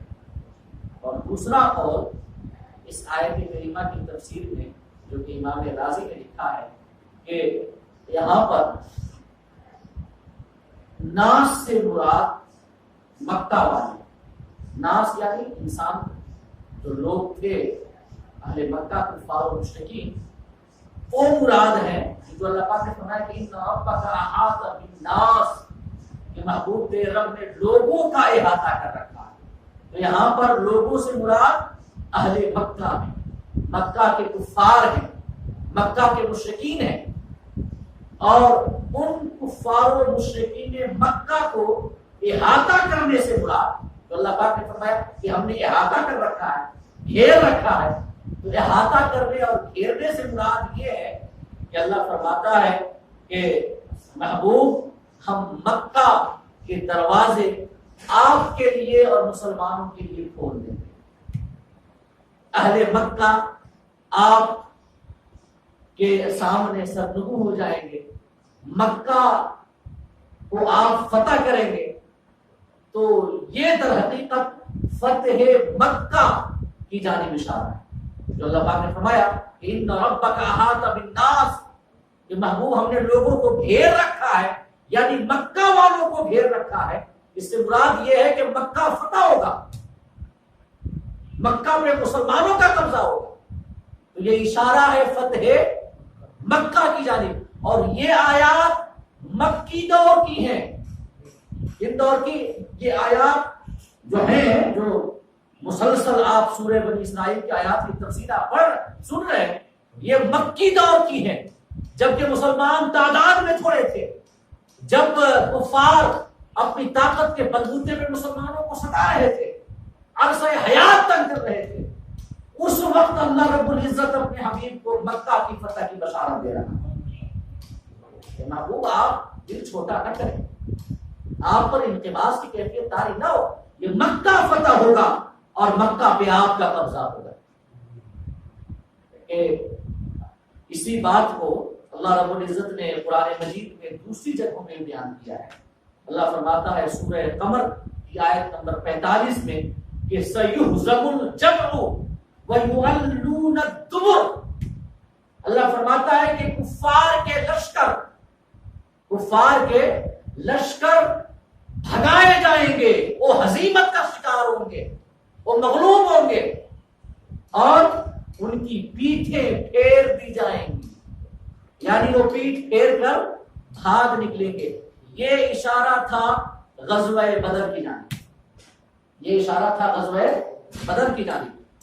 اور اس کے بعد اللہ پاک نے سورہ آل عمران کے اندر آیت نمبر 12 میں فرمایا ہے کہ قُلْ لِلَّذِينَ كَفَرُوا سَتُغْلَبُونَ وَتُحْشَرُونَ إِلَىٰ جَهَنَّمَ وَبِئْسَ الْمِہَادُ، اللہ اپنے حبیب سے فرماتا ہے کہ محبوب یہ کفار جو آپ کو ستاتے ہیں، آپ کے ماننے والوں پر عرصہ حیات تنگ کرتے ہیں، آپ ان کافروں سے کہہ دیں کہ ستغلبون، کچھ ہی دن رہ گئے ہیں، ان قریب تم مغلوب ہو گئے، ان قریب تم مغلوب ہو گئے۔ اور یہ تو دنیاوی عذاب ہے کہ تم ہار کا مزہ چکو گے، دنیاوی عذاب، لیکن کل قیامت کا عذاب وہ بڑا سخت ہے۔ اللہ فرماتا ہے وَتُحْشَرُونَ إِلَىٰ جَهَنَّمَ وَبِئْسَ الْمِہَادُ، کہ محبوب کفار سے یہ بھی کہہ دے کہ دنیا میں تم جیسے مغلوب ہوگے اور شکست تمہارا مقدر ہوگی، ویسے ہی آخرت میں تمہیں جہنم کی جانب ہانکا جائے گا۔ جہنم جو کہ انتہائی برا بچھونا ہے، انتہائی بری فرش ہے رہنے والوں کے لیے، اس جہنم کی جانب تمہیں ہانکا جائے گا۔ تو ان آیات میں بھی کفار کی شکست اور مسلمانوں کی فتح کی باتیں بیان کی گئی ہے کہ نہیں ہے؟ اور اللہ پاک نے وعدہ کیا تھا اپنے حبیب سے، گویا ایک وعدہ ہے نا، یہ اللہ وعدہ کر رہا ہے کہ محبوب دن پلٹنے والے ہیں، ان مع العسر یسرا، ان مع العسر یسرا، اور یہ تنگی کے ساتھ آسانی ہے، مشکلات کے دور کے بعد یہ آرام کا دور ہے، آسانیوں کا دور ہے۔ اللہ فرماتا ہے کہ آپ غالب ہوں گے، یہ کفار مغلوب ہوں گے۔ اسی وجہ سے روایتوں میں آتا ہے کہ غزوہ بدر کہ جس دن کو غزوہ بدر کا جو دن تھا رمضان المبارک کا مہینہ تھا، روایت اس دن کو یوم الفرقان کے نام سے جانا جاتا ہے۔ غزوہ بدر یعنی یوم الفرقان، اللہ رب العزت نے حق و باطل کے درمیان ایک خط امتیاز کھینچ دی اور فرق کر دیا کہ یہ باطل ہیں یہ حق ہیں، اور جاء الحق وزهق الباطل وان الباطل كان زهوقا۔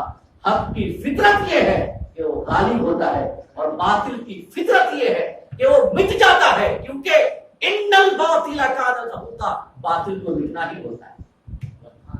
تو غزوہ بدر یوم فرقان، کفار جو کہ ہر قسم کی کیل کانٹے سے لیس،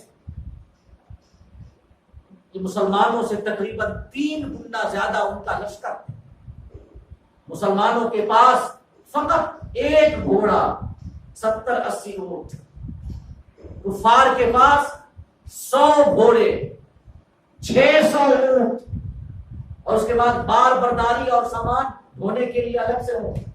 مسلمانوں کے پاس رسد اور کھانے پینے کے سامان اور ہتھیاروں کی بھاری قلت ہے، اور کفار دعوت پہ دعوتیں اڑا رہے ہیں، روزانہ 9-10 اونٹ ذبح کیے جا رہے ہیں، ان کے یہاں دعوتیں اڑائی جا رہی ہیں، اس وقت کے حساب سے انتہائی آدھنک ہتھیاروں سے لیس ہیں اس زمانے کے اعتبار سے، ساتھ ہی ساتھ خوشگلو اور عشوہ تراز حسینائیں بھی ان کے ساتھ ہیں، رات میں رقص و سرود کی محفلیں گرم ہو رہی ہیں، اور وہ جو مغنیائیں ہیں وہ غیظ و غضب کے اشعار گا رہی ہیں تاکہ کفار کے دل میں مسلمانوں کے پرتی نفرت اور بڑھے، ان کا جوش و جذبہ بڑھ رہا ہے، اور دوسری جانب کفار یہ مسلمان ہیں، ایک فقط شہسوار ہے ان کے یہاں، صرف ایک، حضرت مقدام جن کے پاس ایک گھوڑا تھا، بس باقی کوئی گھوڑا نہیں، صرف 60 یا 70 اونٹ ہیں۔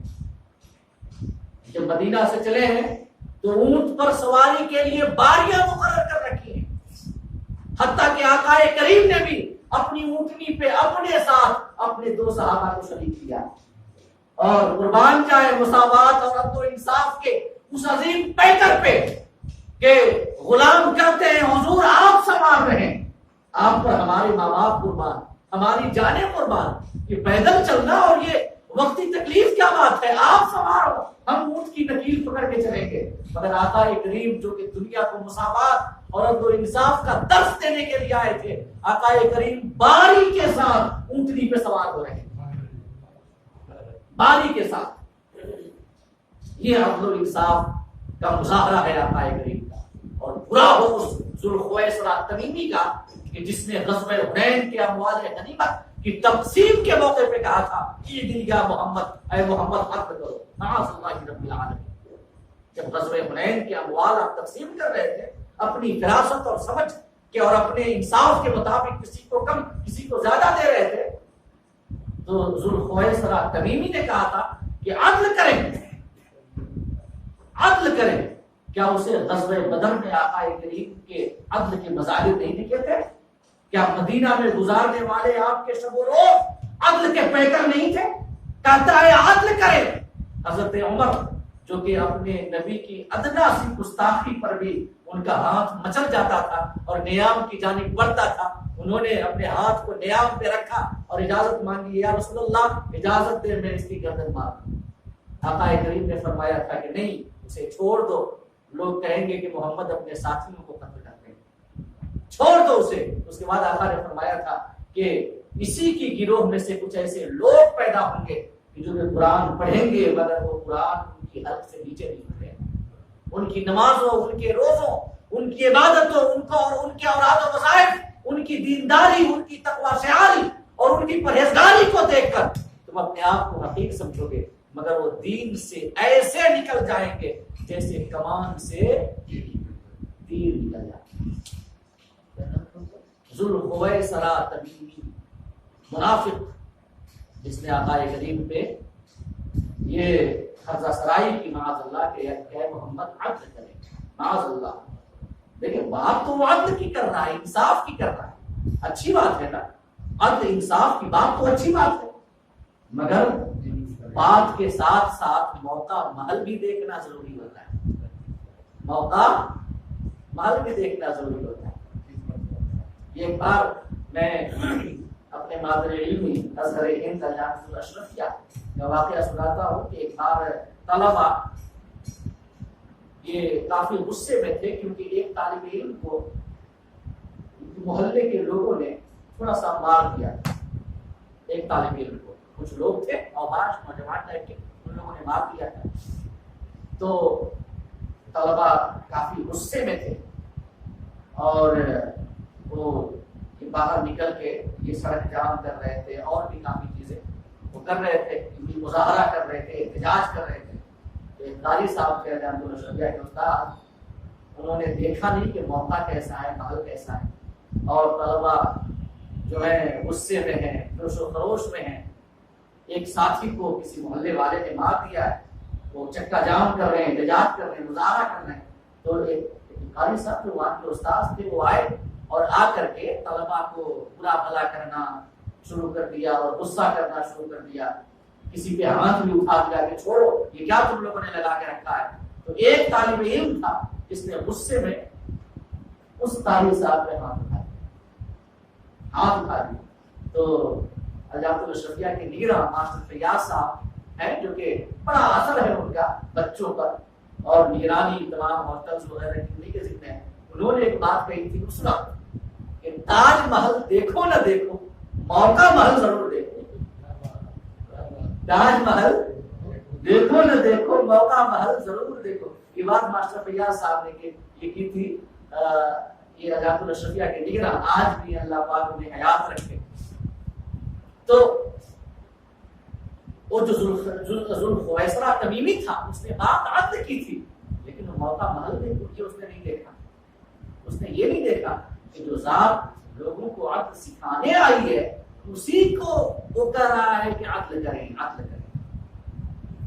تو یہ آقا کریم صلی اللہ علیہ وسلم کا عدل و انصاف کہ آپ اپنی اونٹنی پر اپنے ساتھ اور صحابہ کو شریک کرتے ہیں اور باری باری سوار ہوتے ہیں۔ جب بدر کے میدان میں پہنچے تو حضرت سعد بن معاذ کے مشورے سے آقا کریم کے لیے ایک عریش بنا دی گئی، عریش چھپر، میں نے آپ کو یہ بھی بتایا، عریش ایک ٹیلے پہ حضرت سعد بن معاذ نے آقا کریم سے عرض کیا کہ یا رسول اللہ ہم یہ چاہتے ہیں، ہمارا مشورہ یہ ہے کہ یہ ایک ٹیلا ہے جو اونچی جگہ ہے، یہاں پہ آپ کے لیے ایک چھپر نما جگہ بنا دی جائے جس میں آپ آرام کریں، آپ رہیں، اور آپ کے لیے ایک اونٹنی بالکل تیار کھڑی ہو۔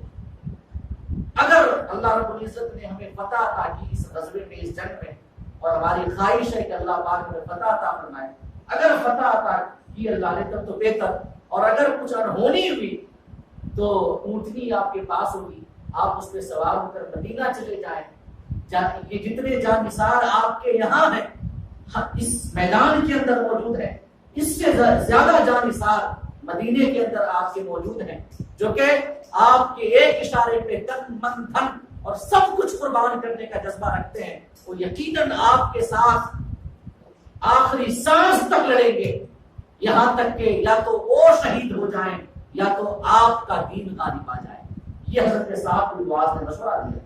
آقا کریم نے اس مشورے کو سن کر حضرت سعد بن معاذ کو مرحبا کہا اور ارشاد فرمایا کہ تم نے بڑا اچھا مشورہ دیا ہے، ایک عریش آپ کے لیے بنا دی ہے، عریش ایک ٹیلے پہ جہاں سے بدر کا میدان صاف نظر آ رہا ہے اور دونوں لشکریوں کی حرکات و سکنات دیکھی جا سکتی، اور اس چھپر میں آقا کریم موجود ہیں اور آقا کریم کے ساتھ تنے تنہا آپ کے یار غار، آپ کے سفر و حضر کے ساتھی جنہوں نے کبھی آپ کا ساتھ نہیں چھوڑا، حضرت ابوبکر صدیق رضی اللہ تعالیٰ عنہ۔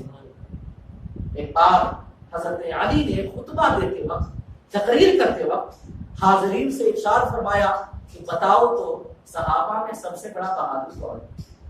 حضرت علی نے فرمایا، پوچھا حاضرین سے بتاؤ صحابہ میں سب سے بڑا بہادر کون ہے؟ تو آپ کا لقب اسد اللہ تھا، آپ شیر خدا کہے جاتے تھے۔ تو حاضرین نے عرض کیا کہ امیر المومنین آپ صحابہ میں سب سے بڑے بہادر ہیں۔ حضرت علی مرتضیٰ نے ارشاد فرمایا کہ وہ دیانت کے پیغام تھے، وہ دینداری، تقوی، شعاری اور سچ بات کہنا ان کا شیوا تھا۔ وہ اپنی عزت بڑھانے کے لیے، اپنے آپ کو بڑا ثابت کرنے کے لیے کسی کا مقام واقعی گھٹانے کی کوشش نہیں کرتے تھے۔ ہمارے اسلاف کا یہ وتیرہ رہا ہے۔ تو حضرت علی مرتضیٰ سے جب حاضرین نے یہ ارشاد فرمایا کہ اے امیر المومنین، یہ عرض کیا کہ امیر المومنین آپ صحابہ میں سب سے زیادہ بہادر ہیں، کیونکہ آپ کا لقب شیر خدا ہے، آپ اسد اللہ ہیں، آپ کے ہاتھوں نے خیبر کا دروازہ اٹھا پھینکا تھا، آپ نے خیبر کے گیٹ کو جسے 70 آدمی نہیں اٹھا سکتے تھے ڈھال کے بطور استعمال کیا تھا۔ مرہم جیسے ایک کافروں میں سب سے بہادر مرہم، جو کہ 1000 لوگوں کے برابر سمجھا جاتا تھا، اسے آپ نے قتل کیا، لہذا آپ سب سے زیادہ بہادر ہیں۔ حضرت علی مرتضیٰ نے ارشاد فرمایا، نہیں، میں سب سے بڑا بہادر نہیں ہوں، بلکہ سب سے بڑے بہادر حضرت ابوبکر صدیق رضی اللہ تعالیٰ۔ تو حاضرین نے عرض کیا کہ امیر المومنین کیسے، وہ کیسے سب سے بڑے بہادر ہیں؟ تو آپ نے فرمایا کہ غزوہ بدر کے دن جب آقا کریم کے لیے عریش بنائی گئی تھی اور یہ مسئلہ اٹھا کہ عریش میں آقا کے ساتھ کون رہے گا ان کی حفاظت کے لیے، کیونکہ 50-60 لوگ تو یہاں نہیں رک سکتے، تعداد ویسے ہی کم ہے 313، اور وہ 1000 ہے، 3 گھنٹہ مسلمانوں سے زیادہ، تو زیادہ لوگ تو یہاں نہیں رک سکتے آقا کی حفاظت کے لیے، کون یہاں تنہا رہے گا؟ اور ساتھ میں یہ بھی بات اظہر من الشمس تھی کہ یہ ٹیلا جس میں نبی آخر، یہ عریش جہاں پر نبی آخر ذبح آرام فرما ہوں گے، کفار کے حملوں کا سب سے بڑا مرکز یہی ٹیلا ہوگا۔ اس لیے کہ جو دشمن ہوتے ہیں وہ سردار کی جانب زیادہ توجہ کرتے ہیں، وہ چاہتے ہیں کہ ان پر حملہ کریں کہ تاکہ معاملہ ہی ختم ہو جائے، اس لیے کہ سردار اگر ختم ہو جائے تو پھر لشکریوں کی ہمت اور جوش جواب دے دیتے ہیں۔ تو لوگوں کے کفار کے حملوں کا مرکز یہی عریش ہوگی، لوگ زیادہ یہ طور سے اسی پہ حملہ کریں گے۔ تو کون ہے جو اپنی جان جوخم میں ڈال کر، کون ہے جس سے اپنی جان کی پرواہ نہ ہو اور آقا کی حفاظت کے لیے یہاں کھڑا ہو؟ تو حضرت علی نے فرمایا تھا اس وقت عریش میں آقا کے ساتھ رکنے کے لیے آپ کی حفاظت کی خاطر سوائے ابو بکر کے کسی کا ہاتھ نہیں اٹھا۔ حضرت علی نے فرمایا کہ صحابہ میں سب سے بڑے بہادر ابو بکر ہیں، اسلام کے پہلے خطیب، جنہوں نے سب سے پہلی دفعہ کفار کی جماعتوں کے بیچ ان کے محل میں کھڑے ہو کر حرم شریف کے اندر مذہب اسلام کی حقانیت اور اپنے رسول کی صداقت کی گواہی دی۔ جب آقا کریم صلی اللہ تعالی علیہ وسلم کی گردن پہ جب ابو جہل نے اپنی چادر لپیٹ کے اور کھینچ رہا تھا، جس کی وجہ سے آقا کے نازنین گلے میں خراشیں آ گئی تھی، حضرت ابو بکر پہنچے اور کچھ اور لوگ بھی تھے۔ حضرت ابو بکر کسی کو مارتے ہیں، کسی کو ڈھکیلتے ہیں، کسی کو پیچھے کھینچتے ہیں اور کہتے ہیں کہ وَيْحَكُمْ أَتَقْتُلُونَ رَجُلًا يَقُولُ رَبِّيَ اللَّهُ، تم پر افسوس ہے کہ کیا تم ایک ایسے شخص کو شہید کر دو گے جو کہتا ہے کہ میرا رب اللہ ہے۔ اور جب آپ نے حرم کے اندر حضرت ابوبکر نے جب کفار کے ساتھ تنے تنہا جا کر کے مقابلے میں آ گئے، اپنے آقا پہ ہوتا ہوا ظلم دیکھا نہیں گیا، تو کفار نے آپ کو اتنا مارا کہ آپ پہ غشی طاری ہو گئی، بے ہوش ہو گئے۔ اسی غشی کے عالم میں آپ کو آپ کے گھر پہنچایا گیا، اور جب کئی گھنٹوں آپ بے ہوش رہے، جب ہوش آیا تو نہ تو اپنے درد کی پرواہ، نہ اپنے زخموں کی فکر، سب سے پہلا جو سینٹنس، سب سے پہلا جملہ جو آپ کی زبان سے جاری ہوتا ہے وہ یہ ہوتا ہے کہ میرے حبیب کیسے ہیں، ان کا کیا حال؟ یہ حضرت ابو بکر کی شجاعت ہے۔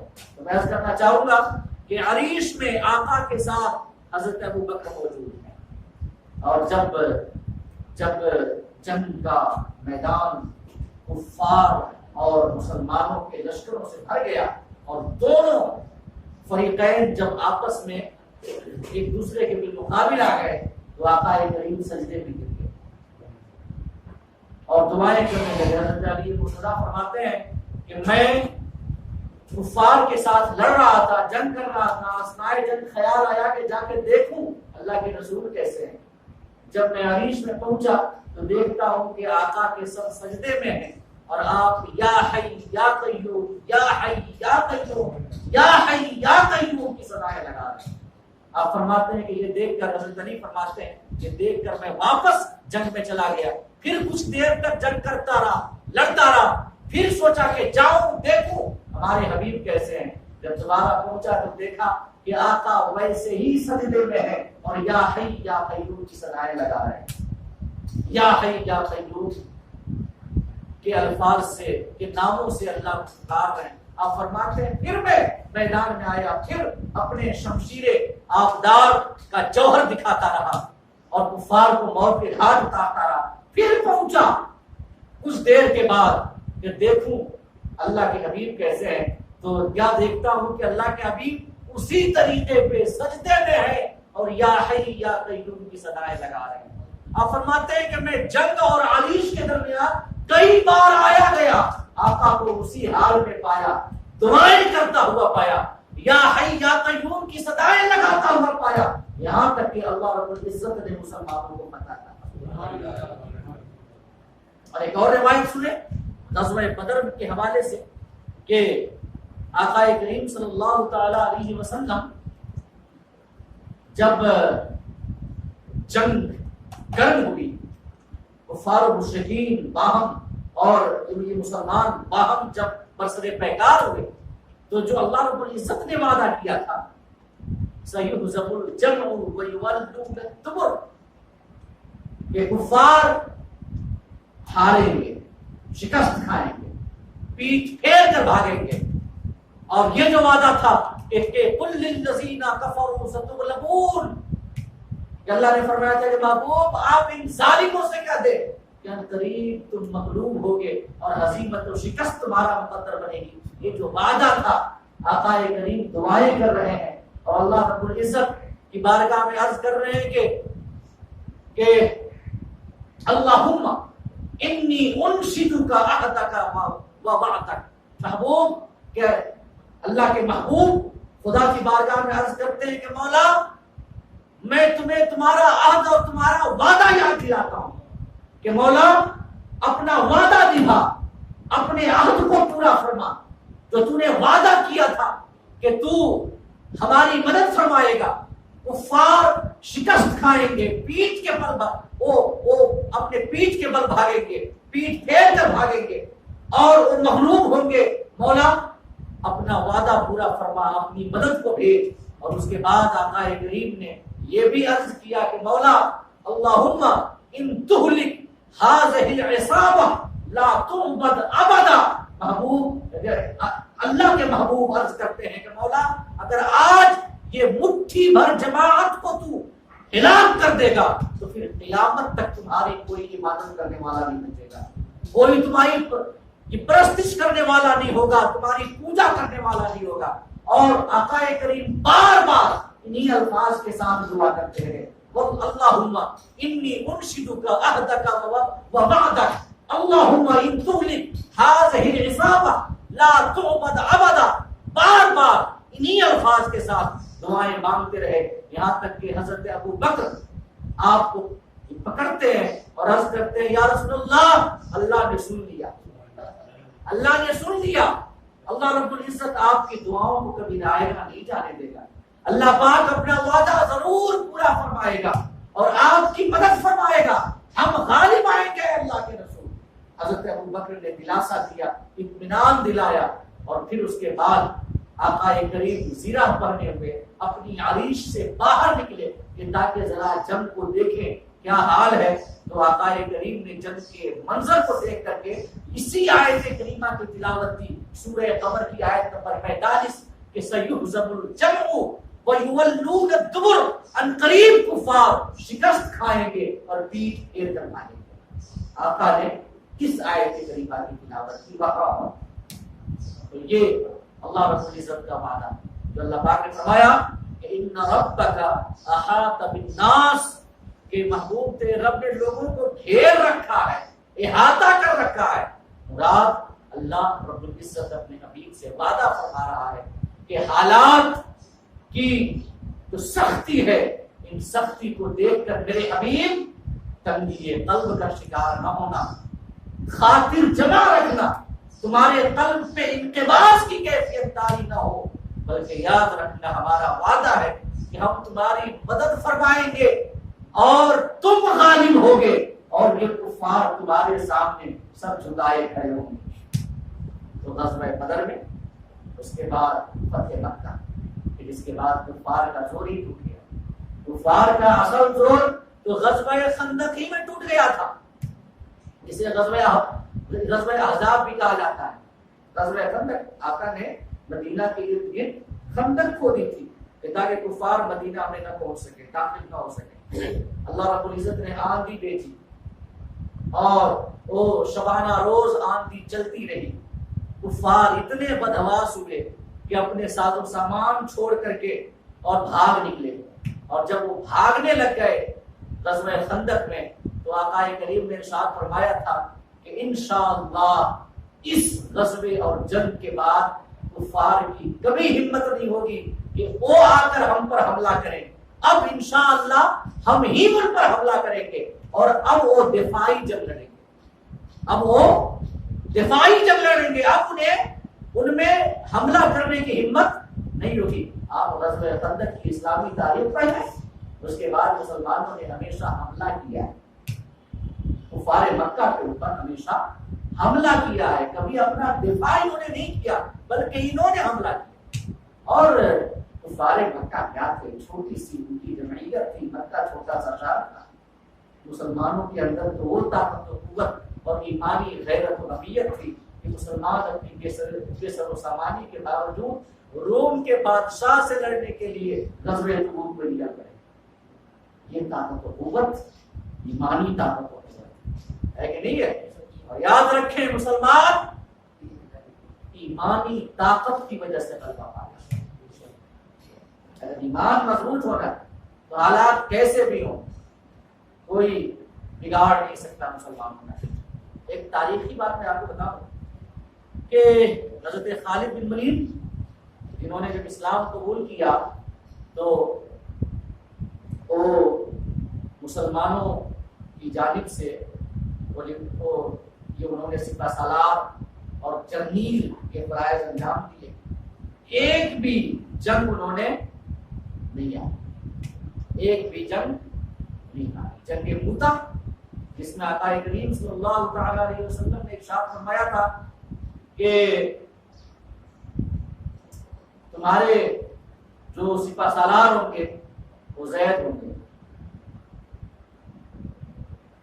اگر وہ شہید کر دیے جائیں تو حضرت جعفر ہوں گے، اگر وہ شہید کر دیے جائیں تو ایک اور صحابی کا نام لیا، 3 صحابی کا آقا نے نام لیا تھا کہ اگر یہ تینوں شہید ہو جائیں تو اس کے بعد مسلمان جس کو چاہے اس کو اپنا سپہ سالار بنائے۔ تو مسلمانوں نے جب تینوں حضرت جعفر بھی شہید ہو گئے، حضرت زید بھی شہید ہو گئے، پھر حضرت عبداللہ بن رواحہ غالباً تھے، جب وہ بھی شہید ہو گئے تو مسلمانوں نے حضرت خالد بن ولید کو اپنا سپہ سالار مقرر فرمایا۔ حضرت خالد بن ولید آقا کریم مدینہ میں بیٹھے ہیں اور موتا میں جو مناظر ہیں آقا یہی مدینہ سے دیکھ کر اپنے صحابہ کو بتا رہے ہیں کہ یہ زید ہیں، انہوں نے جھنڈا اٹھایا ہوا ہے، بڑی جمع مردی اور بہادری کے ساتھ جنگ کر رہے ہیں، مگر یہ شہید ہو گئے۔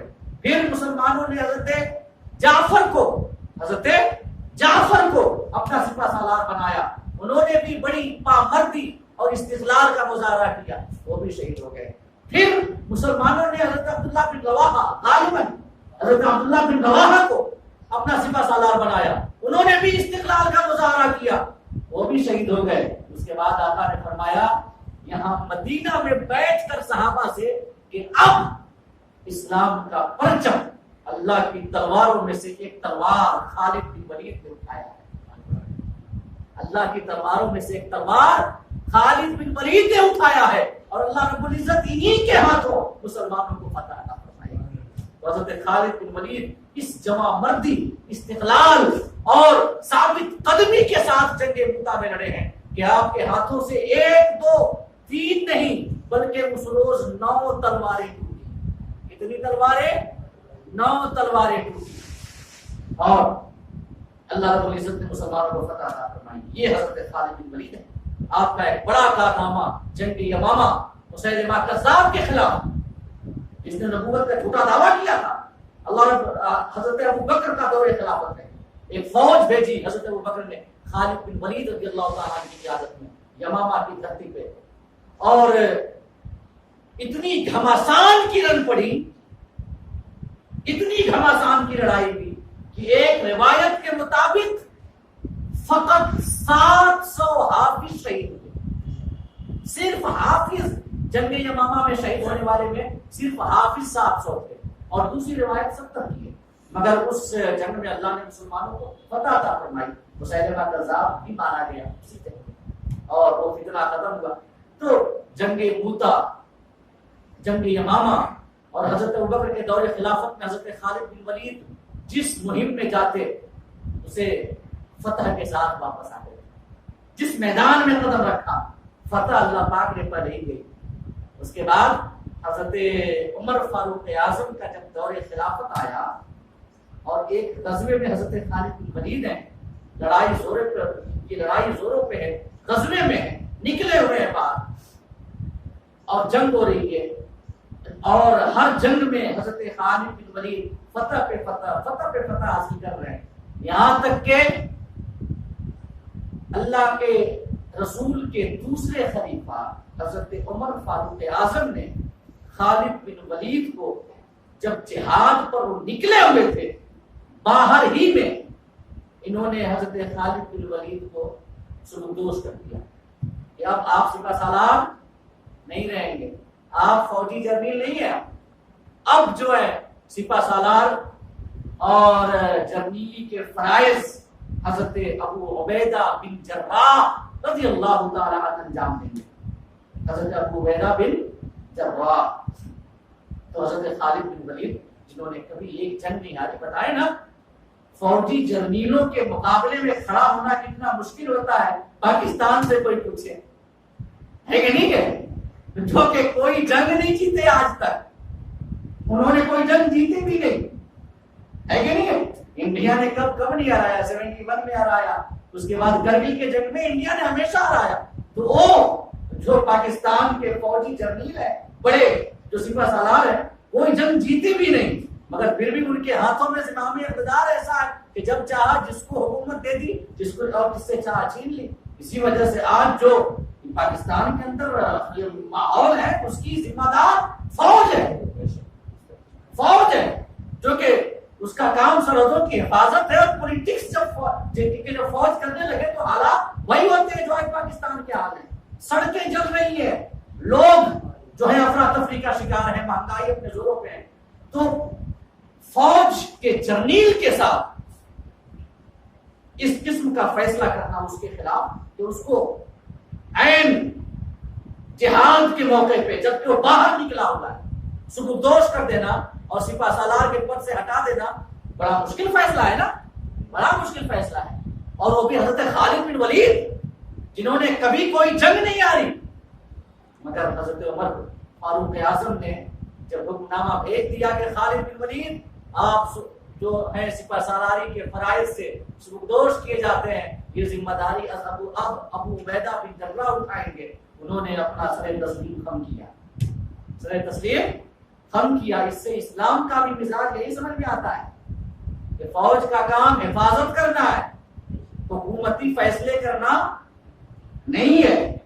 انہوں نے سر تسلیم خم کر دیا، اور حضرت ابو عبیدہ بن جراح نے فوج کی کمان سنبھال لی، اور اس کے بعد انہوں نے بھی جو کارہائے نمایاں انجام دیے کہ تاریخ کا ایک الگ باب ہے۔ حضرت ابو عبیدہ بن جراح انتہائی اسلام کے بڑے سپوت، بہادر سپوت، حضرت خالد بن ولید کی طرح انہوں نے بھی بڑے بڑے معرکے سر کیے۔ تو اس کی وجہ حضرت عمر فاروق اعظم نے جہاد کے موقع پہ جب باہر نکلے ہیں حضرت عمر، کیوں حضرت خالد بن ولید کو ڈسمس کر دیا، کیوں انہیں سلوک کر دیا؟ اس کی وجہ مورخین نے یہ لکھی ہے کہ یہ مسلمانوں کے دل میں یہ خیال آنے لگا تھا کہ ہم جو بھی جنگ جیتتے ہیں وہ خالد بن ولید کی وجہ سے جیتتے ہیں۔ یہ خیال آنے لگا تھا کہ جس جنگ میں خالد بن ولید ہوں گے وہ جنگ ہم جیتیں گے۔ تو مسلمانوں کے اسی خیال کو دور کرنے کے لیے اور اس سوچ کو ختم کرنے کے لیے کہ نہیں تم خالد بن ولید کی وجہ سے نہیں جیتتے، تم خدا کی حمایت کی وجہ سے جیتتے ہو، اللہ کی نصرت کی وجہ سے جیتتے ہو، اپنی ایمانی طاقت کی وجہ سے جیتتے ہو۔ حضرت عمر فاروق اعظم نے حضرت خالد بن ولید کو اس کو شرم دیا تاکہ مسلمانوں کی یہ سوچ ختم ہو جائے کہ اسلامی سلطنت کی وسعت کے پیچھے جو راز ہے وہ راز جناب خالد بن ولید نہیں بلکہ اسلام کی حقانیت ہے، مسلمانوں کا اعلیٰ کردار ہے، اللہ کی حمایت و نصرت ہے۔ یہ اصل وجہ ہے، اصل وجہ کوئی ایک شخص نہیں ہے۔ تو اسلام غالب ہوتا ہے اپنی حقانیت کی وجہ سے۔ وقت ہو چکا ہے، میں انشاءاللہ اسی آیت نمبر 60 کے حوالے سے باقی گفتگو اگلی نشست میں آپ کے سامنے عرض کروں گا۔ اور آپ تو جان ہی رہے ہیں کہ نشست کی جو ٹائم ہے، ٹائم اور وقت ہے وہ بدل چکا ہے۔ 8:30 بجے محفل شروع ہوتی ہے، 10 بجے، اور درس قرآن کی ٹائمنگ ہے 9 سے 10۔ لہٰذا میں آپ حضرات سے گزارش کروں گا کہ وقت پہ تشریف لائیں تاکہ یہ محفل وقت پہ شروع ہو اور وقت پہ اپنے اختتام کو پہنچے۔ وقت کی پابندی انتہائی ضروری ہے، اور جو لوگ وقت کے پابند نہیں ہوتے وہ دنیا میں بہت سارے نقصانات کو ان کا مقدر بنتے ہیں۔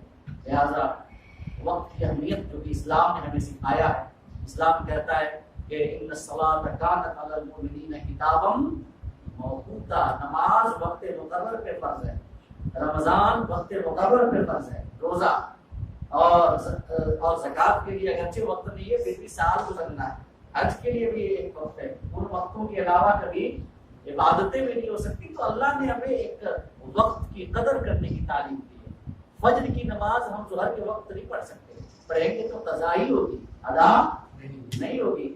رمضان کے روزے ہم رمضان کے علاوہ کبھی اور رکھیں، چھوڑ دیا، قضا ہوگی۔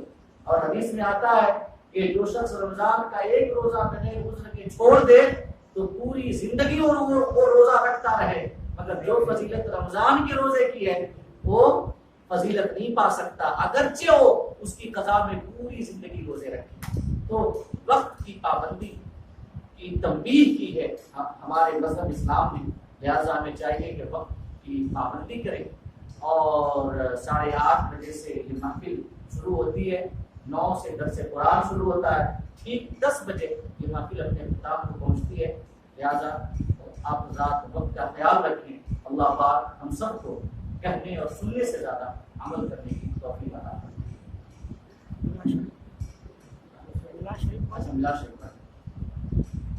آپ حضرات ادب کے ساتھ بیٹھ جائیں، میں ملاد شریف پڑھتا ہوں مختصرا۔ نحمدہ و نصلی علی رسولہ الکریم، اما بعد، اعوذ باللہ من الشیطان الرجیم، بسم اللہ الرحمن الرحیم، وما ارسلناک الا رحمۃ للعالمین، صدق اللہ مولانا العظیم۔ پہلے درود پاک اللہم صل علی سیدنا و مولانا محمد الجود والکرم وعلی آلہ الکرام وبارک وسلم۔ اللہ فرماتا ہے کہ محبوب ہم نے آپ کو کل کائنات کے لیے رحمت بنا کر بھیجا۔ ہمارے آقا ساری دنیا اور پورے عالم کے لیے اللہ کی رحمت ہیں، اور وہ اللہ کی رحمت کا مظہر ہیں۔ اور ہمارے آقا جب اس خاندان گیتی پہ تشریف لا رہے تھے، تمامی ملائکہ مقربین کھڑے ہو کر دست بستہ غلامانہ انداز میں آپ کی بارگاہ میں صلی اللہ علیہ وسلم کے نظام پیش کر رہے ہیں۔ آئیے ہم بھی اس پر صلی اللہ علیہ وسلم کی پیش